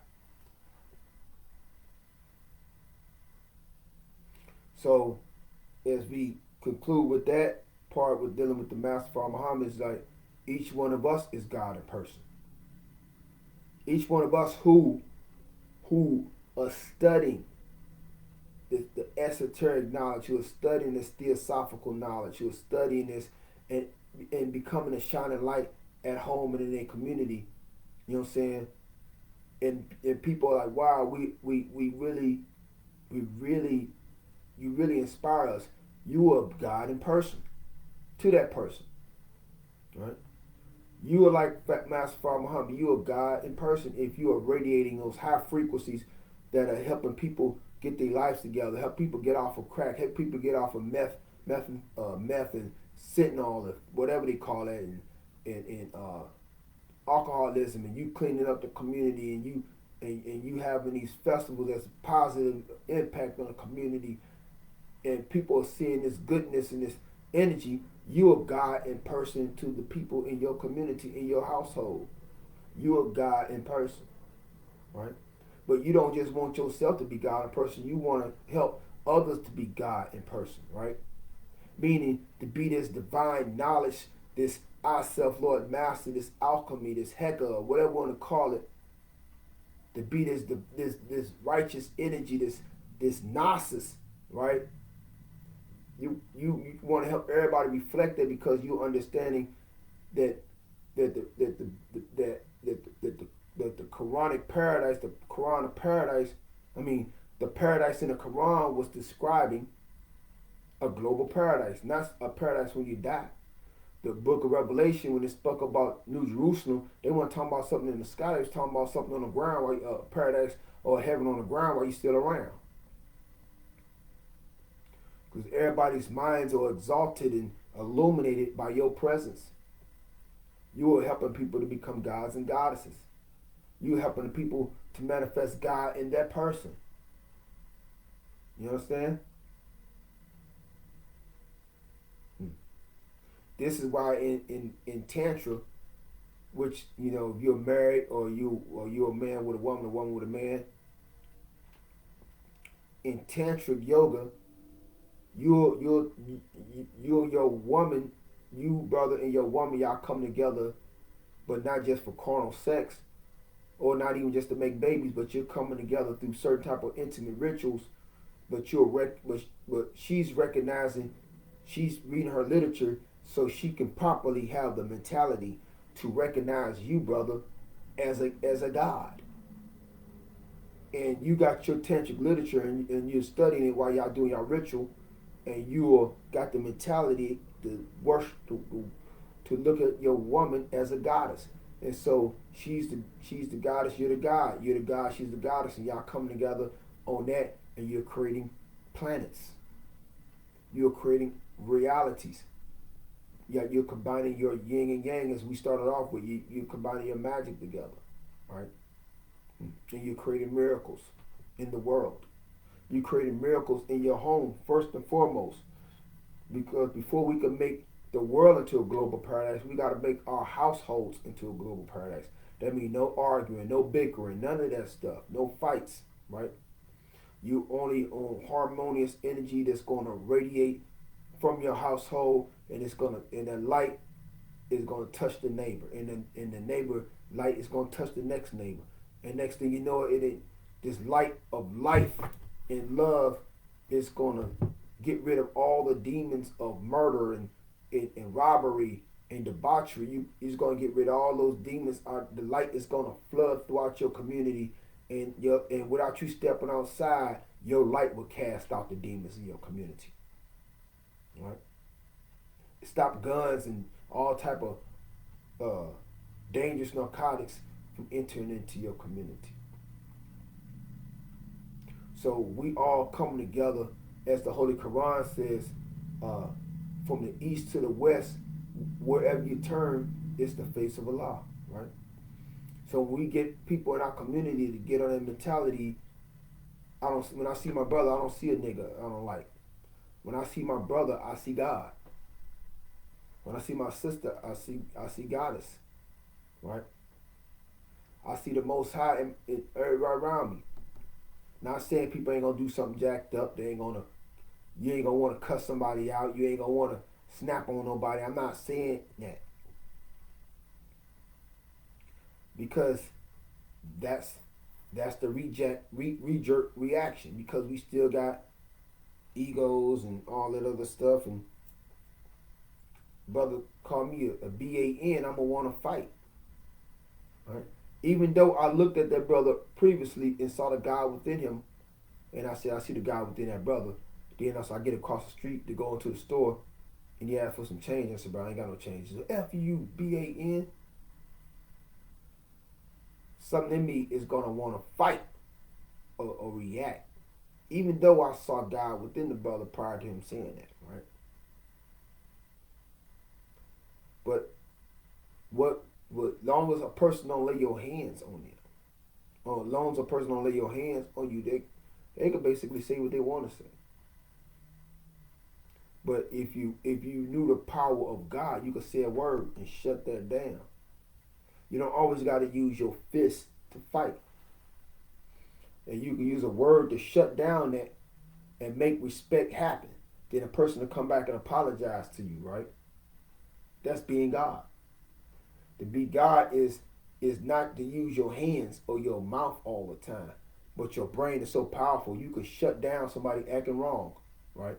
Because according to the Holy Quran, the person that you know is Satan or the devil bows down to God, bows down to Allah. We've been taught through Christianity that God is in a boxing ring with the devil. Who gonna win? Who gonna win? There's no who gonna win. Even the forces of evil will bow down to your feet if you recognize that. Even if you recognize the power of the God that you are. You're a God over your own world, over your own cipher. Your husband is not the God over your cipher. And you're not the God, and you're not the goddess over his cipher, right? Your husband has a kingdom, you have a queendom, y'all bringing it together, right? But at the end of the day, when you gotta stand at the hall of Maya, you're gonna be judged for your past deeds and not your husband. Brother, you're gonna be judged for your past deeds and not your wife. So, in this span of life that we are gaining the knowledge of being gods and goddesses, that means that we want to make sure that we leave a good track record with whatever ways that whether it be what we did with our money or what we did with our mental powers, right? Or what we did with our influence over family, friends, community, and the world around us, right? But you could shut down evil without evil even knowing you did anything. You could say one word, peace be still, to that person that cussed you out, and their lips will be sealed shut. If they're gonna, and it's gonna only seal their mouth shut. If they ain't got nothing positive to say, right? So there's a way that we could demonstrate our power over creation without us getting entangled in battling creation, right? We got to move and think as God would move and think, right? We got to recognize that God is that man who has raised his consciousness to the highest mental level in the universe, or the multiverse, or the megaverse. That God is that woman who raised her consciousness to the highest level, right? God, to be God is just like a person in America that's in politics fighting like hell to become the next president, right? It's a title, right? But it's a person. It's a person who has earned the title of being president, right? Same thing as God. God is that person who earned the title of being. The only thing about that is that this title is the heart, is the brain of the universe. And all infinite beings throughout the universe has that same choice that you have to rise and become God. And this is what the Gnostics was talking about, the demiurge, and how the demiurge is saying, I am God, there is no God but me, right? So you have certain type of men and women who evolved out of what we know as humanity. They evolved out of this planetary spirit. They evolved into cosmic beings, in the beings that we were before taking on the physical. They evolved and built their own worlds and ruled their own worlds and their own star systems. And the lesser evolved beings, they rule over as the only God or Allah or Jah that we all know.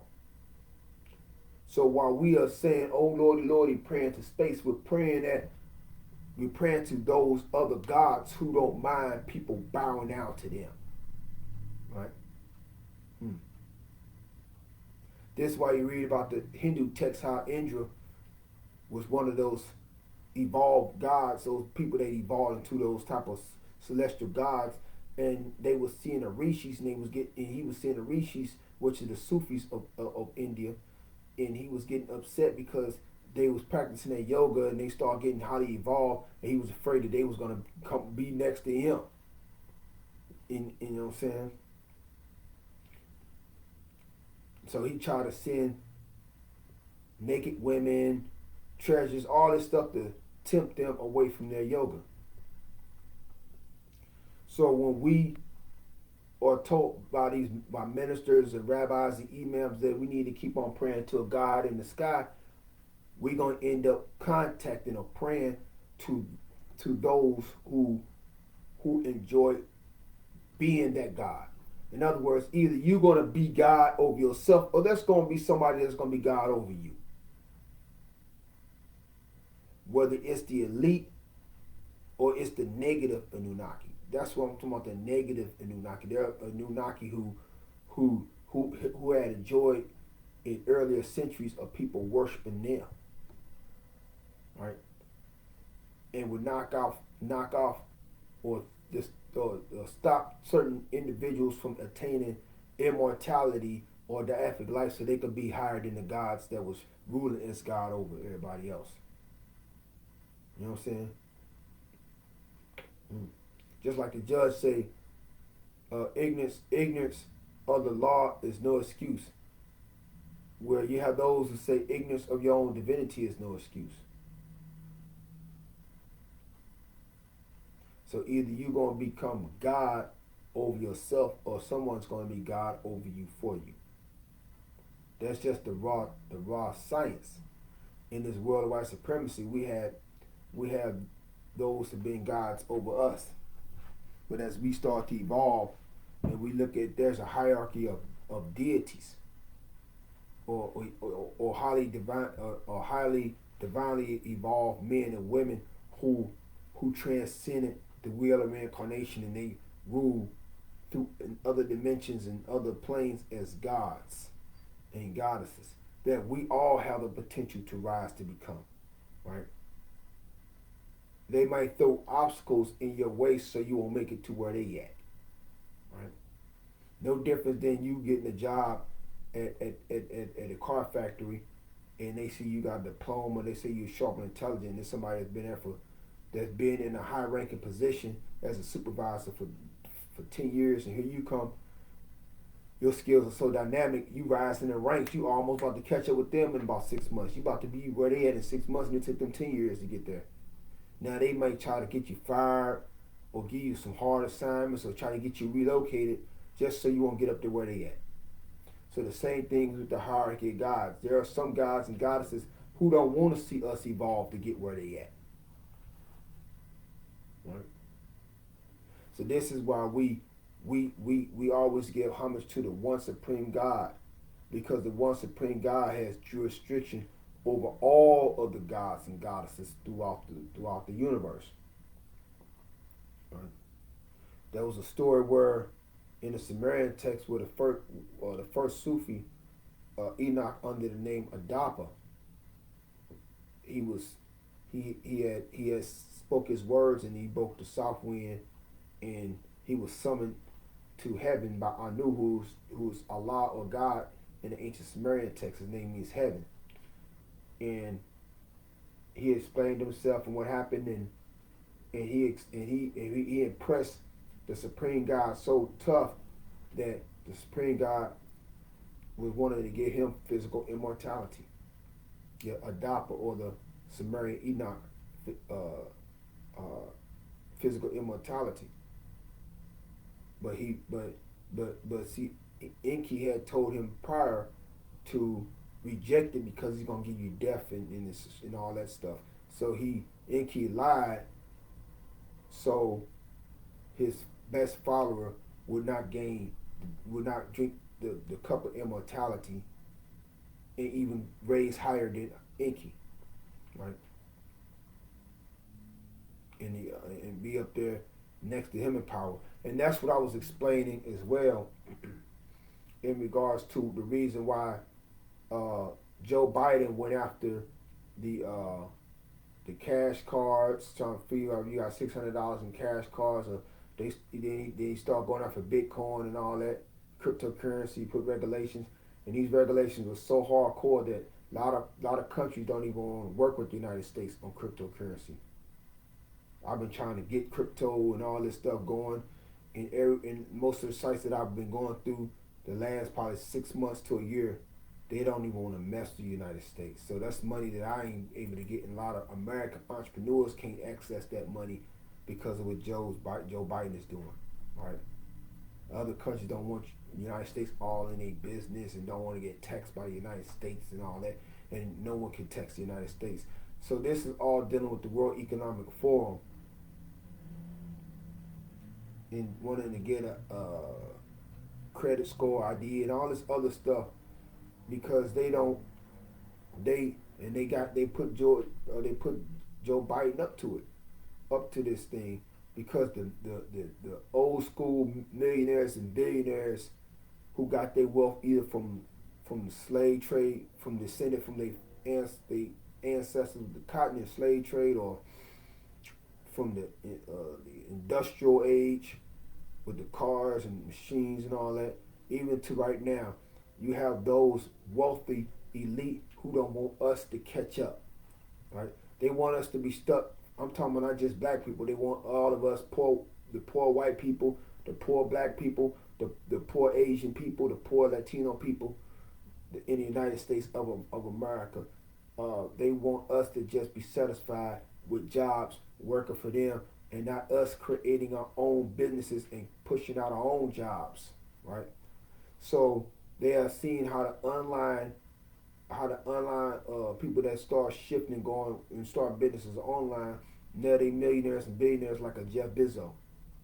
And I was blasting him and talking bad about Jeff Bezos, but then I realized during the time he left Amazon and started his own business online, I was doing the same thing, but I didn't know how to go about it. So I'm not gonna hate on him because he's white and he's a billionaire and all that. I would disagree with him going into space because he's gonna bump into some Anunnaki that's gonna get with them if they think they're gonna try to take over the planets and colonize it. But when these elites start finding people becoming millionaires and billionaire entrepreneurs online, now they say, dang, an average black man out the ghetto can be standing next to me and be at the golf course. Or the average Latino American could be not working in my garden no more. Like, I thought he was happy working in my garden. Now he wants to become an entrepreneur, billionaire, and now he's going to be on a golf course with me. And so you have those who act like the demiurge Anunnaki, the disagreeable Anunnaki, and you got these elites, and they basically want to try to stop as many people from being wealthy along with them. But you can't stop if the Most High is sending me wealth. You can't stop the Most High from sending me millions of dollars. You can't stop the Most High from sending me billions of dollars, right? And so that's what that happened. And then if they can't stop it and you become a millionaire or a billionaire, they're going to come and ask you to come spend with them. Oh, my friend sells yachts. I think you need a yacht. I love yachts. How much you get one? I'll get you a house in Malibu. Now you want to try to get my money. You can't have my money. It took me a long time to get my money. You can't have it.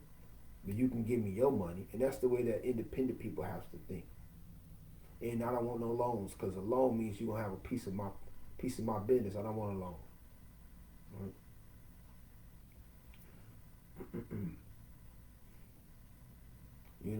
Going back to Florida, I found out that we was being ripped off.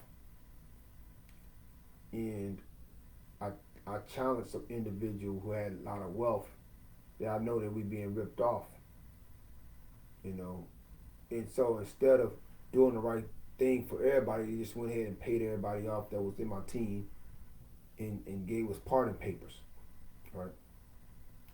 So those who are wealthy right now, but they still being wicked with their wealth, wicked on how they get it, unjust, no justice, no equality. You know what I'm saying? No freedom, no I self Lord Master. Those who are being Jerry Hellas, with the in the way that they're getting money, and they're using the poor people to bring in millions of dollars of profit and not break bread with the poor people with the right money. They being the Jerry Heller did. They doing what Jerry Heller did with the NWA. They being like that. You know what I'm saying? You will lose all your wealth. You are losing your wealth because the Anunnaki are shifting the planets from in a whole nother direction, right? and help us line up with this age of Aquarius. So all your wealth, if you was a devil and you got your wealth being a devil or a shaitan or whatever, a beast, selling out to people, doing all this wickedness, if you receive your wealth that way, then you're about to, all your wealth is about to leave you. Your mansions, your cars, all that stuff you had ownership of is going to leave you, right? Because everything is being moved, all the wealth and power is being moved out the hands of the wicked and back into the hands of the righteous, out of the hands of the Adamite tyrants into the hands of the righteous pre-Adamite caliphs. So we can have a planet of gods and goddesses on deck, right? I want to leave out this one announcement that I am going to be doing two projects. I'm going to be hiring people that want to make money, some real money, $400 to $600 a referral. That's without a license. You know, just hooking me up with y'all peoples that want to get some insurance. A lot of us don't want to mess with insurance until we up in the hospital, broken up, and we in an emergency room, all dangled up in an emergency room for hours and hours because we don't have insurance, right? And also, you know, just you want to be to insure your business, insure your properties. Maybe a fire, anything can happen, and you have that security. You want to have insurance, write some insurance for your son 4 years old, and you write out a policy which they can cash out when they're 18 years old. Because you don't know, you may not live to see them being 18. You may want to live to see them 18. You think you're going to be around. My father, if he would have known, he would have lived. He wasn't going to live too much longer. I believe that he would have put together a will and got some policies out, right?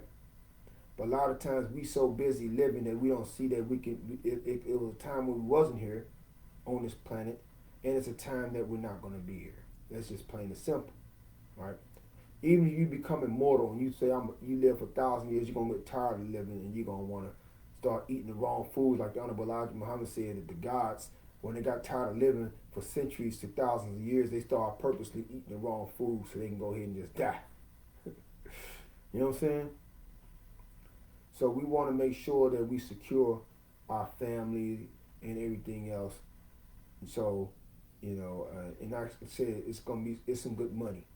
Like we was being ripped off doing insurance with somebody else. We was getting like $50, $75. That ain't crap compared to what we're really supposed to get, which is life-changing income. So I'm going to bring through Nubiansufi.com life-changing income. If people want to make between $500 to $400, let's say between $400 to $600 a referral. So if you bring me 10 people and they all want to get insurance, you know what I'm saying, and they go ahead and they make their payment, you know what I'm saying, it's like a little under $100, a little bit over $100, but it ain't gonna be a lot of money.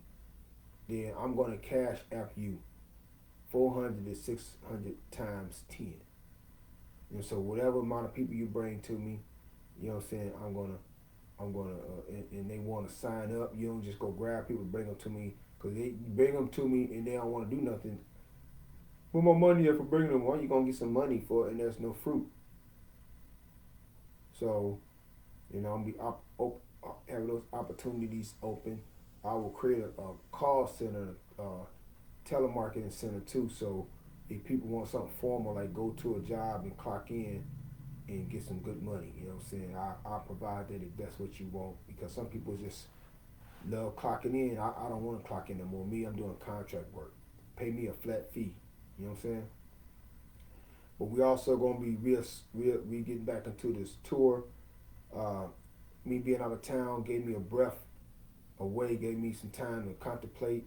Instead of saying to people what I'm going to do or what's going to happen, I'm actually just going to do it, you know what I'm saying?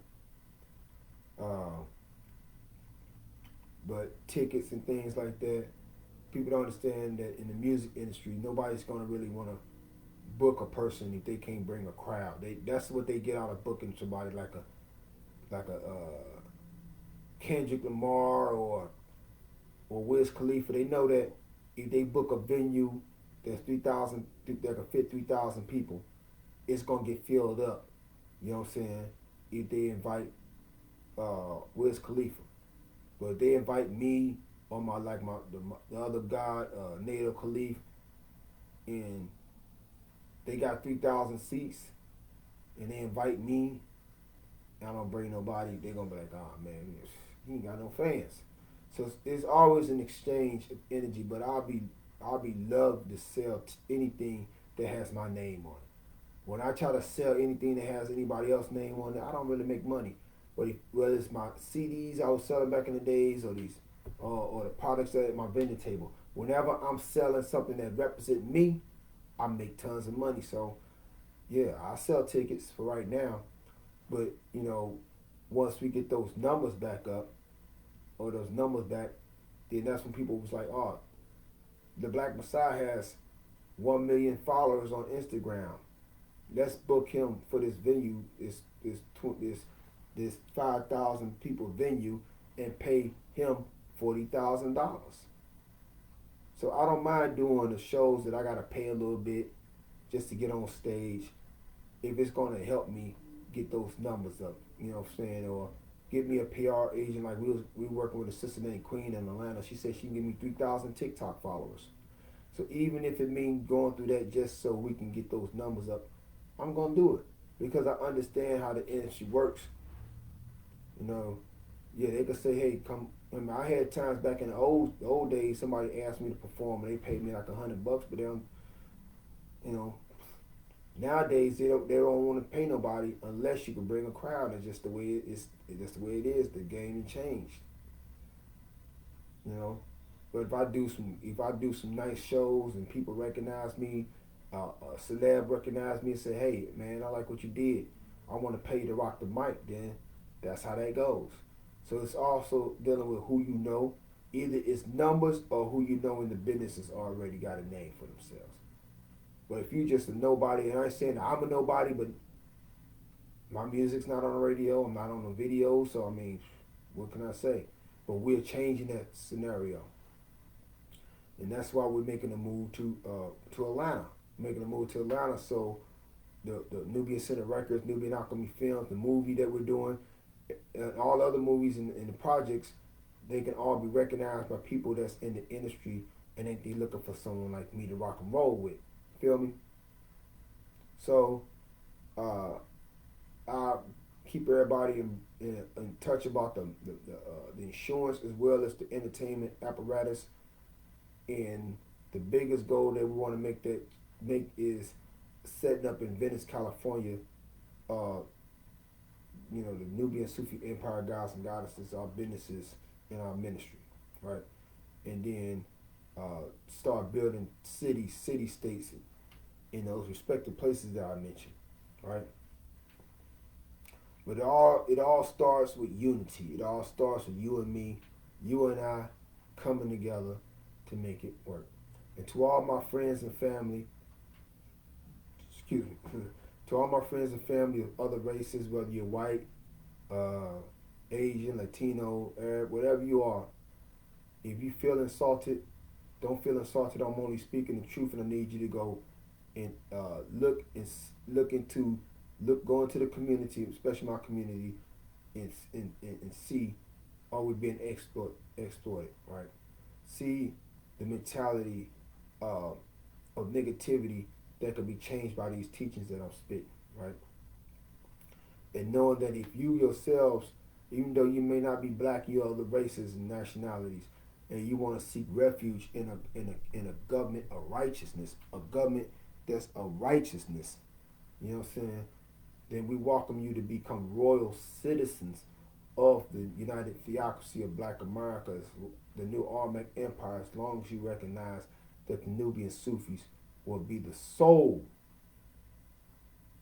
rulers and the sole governors and the sole politicians and leaders of the United Theocracy of Black America, which is the political name for the Nubiansufi Empire Gods and Goddesses. As long as y'all can respect and honor a black God, a black Jesus, black angels, and a black Israel, then we all black-tastic up under the UTBA, no matter what your race is, right? We all gonna be black-tastic under this flag, which is the red, black, and green, right? If you're tired of the red, black, if you're tired of the red, white, and blue, y'all can come and be up under the red, black, and green, and that's what we're gonna be pushing as in my run for senator. It's my run for senator real soon.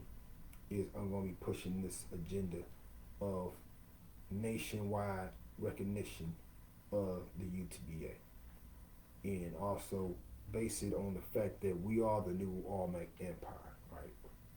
We are the original government of these shores. So, and also not to forget to mention Califia. All that is a part of the same empire. So that being said, family, I'm gonna go ahead and leave it. We got work to do, and I enjoyed the flight back. That was an adventure on that coming back. I mean, I was so discombobulated. I was dropping stuff. I thought I was gonna miss the plane, but it's all good. But like I said, I look forward to speaking in public. That's what we're gonna be doing real soon. Is opening up a temple, a Nubiansufi temple, because I've been inspired by the brothers in Nation of Islam, how they got their stuff set up at the mosque and lined up with different leaders. So I want to be able to provide that for those of you who are deciding, those of you who are black, who are deciding to become Nubian Sufis, and those of you who are not black, who are deciding that you want to become cosmic Sufis, right? And those who, we recognizing the Nubian Sufi Empire gods and goddesses, the UTBA, right? And everything is for a divine cause, and everything is needed, right? So I'm gonna leave off with this, and understand that this atom, the cracking the atom of omnipotence, is everything that I've been talking to you about. That you have this omnipotent power that you can do anything, but you got to bring it out, right? And you got to change the way that you think in order to bring it out, right? You got to change the way that you think in order to bring this power into full manifestation.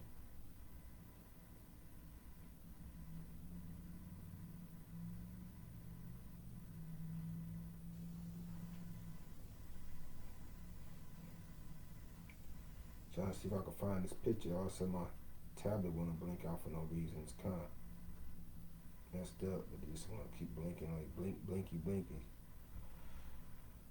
Oh boy. Yeah, I am kind of tired. I ain't gonna lie. I am tired. I do want to lay down or at least get me something to eat. But we're gonna do the public service. But this basically is who we Nubian Sufis see God as. This is who we see God as. No matter you want to say Allah or Jah or Jehovah, this is who we see God as, and this is who we say shines through everybody, right? And though I mentioned like the different Hindu deities, they're all basically codified powers in which you can master once you master or you came in tune with this God that is within yourself, that is hidden within yourself, this the God that is hidden within you, hidden within all people. Wherever you turn is the face of God. East or west, wherever you turn is the face of Allah. How could you love God who you never seen but hate your brother who you see every day, right? So this is who we focus on. This is who's the leader, the supreme leader of our government. Though we may have humanoid representatives of the Nubian Sufi Empire of gods and goddesses like I am, but this is the ultimate leader of our community, of our government, right? There is no selling out. But this is where all our wealth comes from, all our abundance comes from, everything comes from our knowledge on how to handle different pantheon of deities around the world, because they're all archetypes that represents our own individual and collective powers, right? And other dimensional beings in which we are responsible for bringing or introducing into this world. These are all aspects of powers that are at our disposal, right? If we have the wisdom to master them or master ourself, Lord Master. So this is Amen Ra, right? So we have a power that's hidden within us, that's working in us, and a power that's working around us, right? And we cannot lose, right? This is what the elites, this is what the World Economic Forum, Dr. Fauci, and all them going all the way back to J. Edgar Hoover and all them, this is what they're trying to stop the black man and the black people from becoming. To become this again. But they can't stop the planets. They can't stop the planets from moving in reverse. They can't stop the Anunnaki that's helping the planets do this. They can't stop nothing. They can't even stop a storm coming to tear stuff up. All they can do is go in the mirror and look at their own selves as being adversaries to themselves and to the rest of the people. And all they do is to the storm within themselves and say, peace be still, right? So we're going to say peace be still to all the negativity in ourselves and in our community, so we can bring about a global paradise in our homes, in our community, and in the world around us, right? To crack that atom of omnipotence, right? Meditation is the key. Positive music is the key. Mantras is the key. Showing love to people regardless if you like them or not. You can show love from a distance. You ain't got to hug on everybody. I love everybody, and then they stab you because they crazy, you know. But you can love everybody from a distance, right? You can love everybody from a distance in this positive energy that may make them harmless as doves, right? Because you learn how to be wise as a serpent, right? So, to crack that atom of omnipotence, you need divine love, not conditional love. Like, I love you if you do what I tell you to do. I love you if you like what I like. No, that's not real love. That's humanoid conditional love. We want divine love. That divine love is, I'm sending love to you. I'm sending the same unconditional love to you that the sun sends down to me. The sun doesn't say, I'm not going to shine on Esau because Esau may be mad. The sun is going to shine its light on me because its job is to send light to heal and to nourish and make everybody grow, right? Regardless. And that's how we have to be. We say that we are, those of us brothers, we say that we are sons of God. I say that I am a son of God, meaning I am an S-U-N of God. So I'm going to shine my light on everybody regardless if you like me or not, right? If you know me or not, I'm going to shine my light and knowing that that's going to be reciprocated back to me. Who knows? I might wake up with a gold watch on a gold watch, and I might wake up with $1,000 in my pocket, right? Because I'm purposely sending out this love energy, right? And we're gonna do it as a fun. Like, I'm sending love energy to you, you send it to me. Let's see what happens, right? Send it to this brother, he sent it back. We may just got rid of this brother walking around with cancer. That's one thing I also want to note. And I want you to guard your eyes and your ears whenever I be watching it. Like, sometimes I watch my little show on CBS, and between every commercial, they'll mention a sickness, they'll mention cancer, or they'll mention AIDS, they'll mention everything negative. They only got 5 seconds to 30 seconds to hit you with a sickness, right? So they're not selling you medicine, they're selling you sickness. So I hurry up and mute it or turn the channel, because I don't want to hear you putting that stuff out there. I'm not claiming no diseases. I'm not claiming no AIDS, no cancer, or none of that. We got to unclaim those things, family. See, this world is trying to teach us to claim sicknesses, diseases, divorces, murders. They trying to get us to claim this stuff. Well, we need to unclaim those things. We need to unclaim everything that's negative that the world wants us to claim, because they want us to claim things so we can get money out of us, right? so they can get money out of us. You know what I'm saying? But they don't understand that the money is disappearing because God is shifting the world out of money into the world of Heka, right? So you're gonna have to be righteous. You're gonna have to have Maya in order to get this wealth, right? Y'all feel me? So family, I love to speak with you. I'm gonna go ahead and shut it down like Chuck D. We're gonna be rounding up Nubian Sufis from around the world, and we're gonna be on a mission to bring global paradise to everybody, right? So the believers and their wives will be sitting on thrones, right? Is that right? And that's what we started off with, the man and the woman.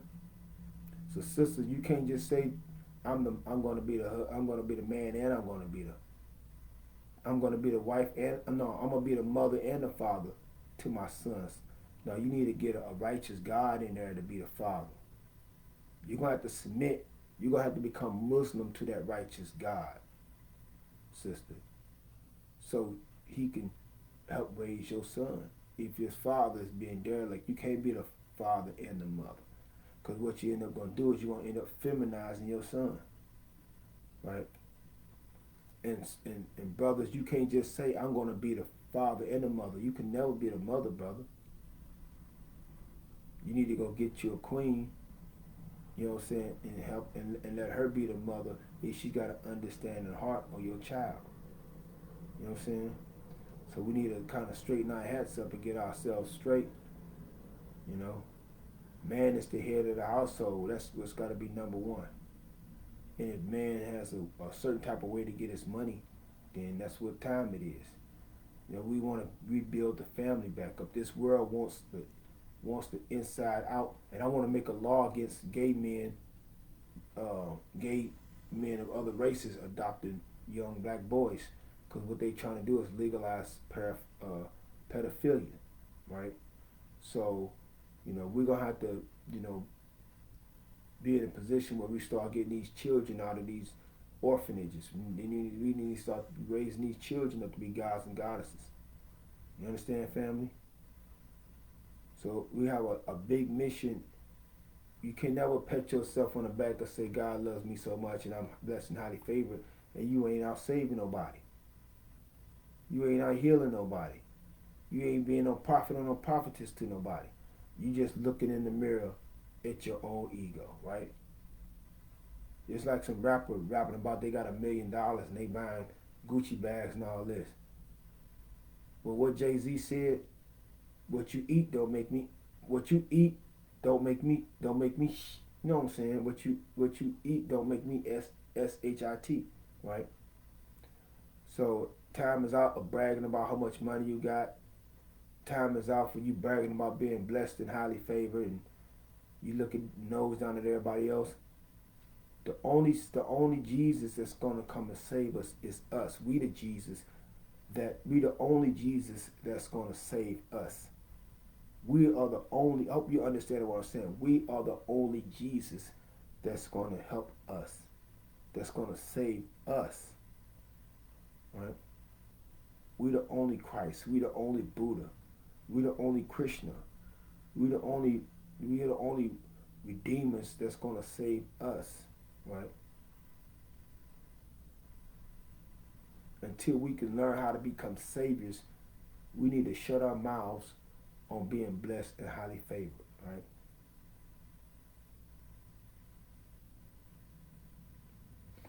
So the first thing to develop in your whole life is that divine love. So you can crack that atom of omnipotence, the power that we possessed prior to falling asleep 500 years ago. The power that we had so powerful that we can just visualize the pyramids and open our eyes, and there go a structure that was not even built with human hands.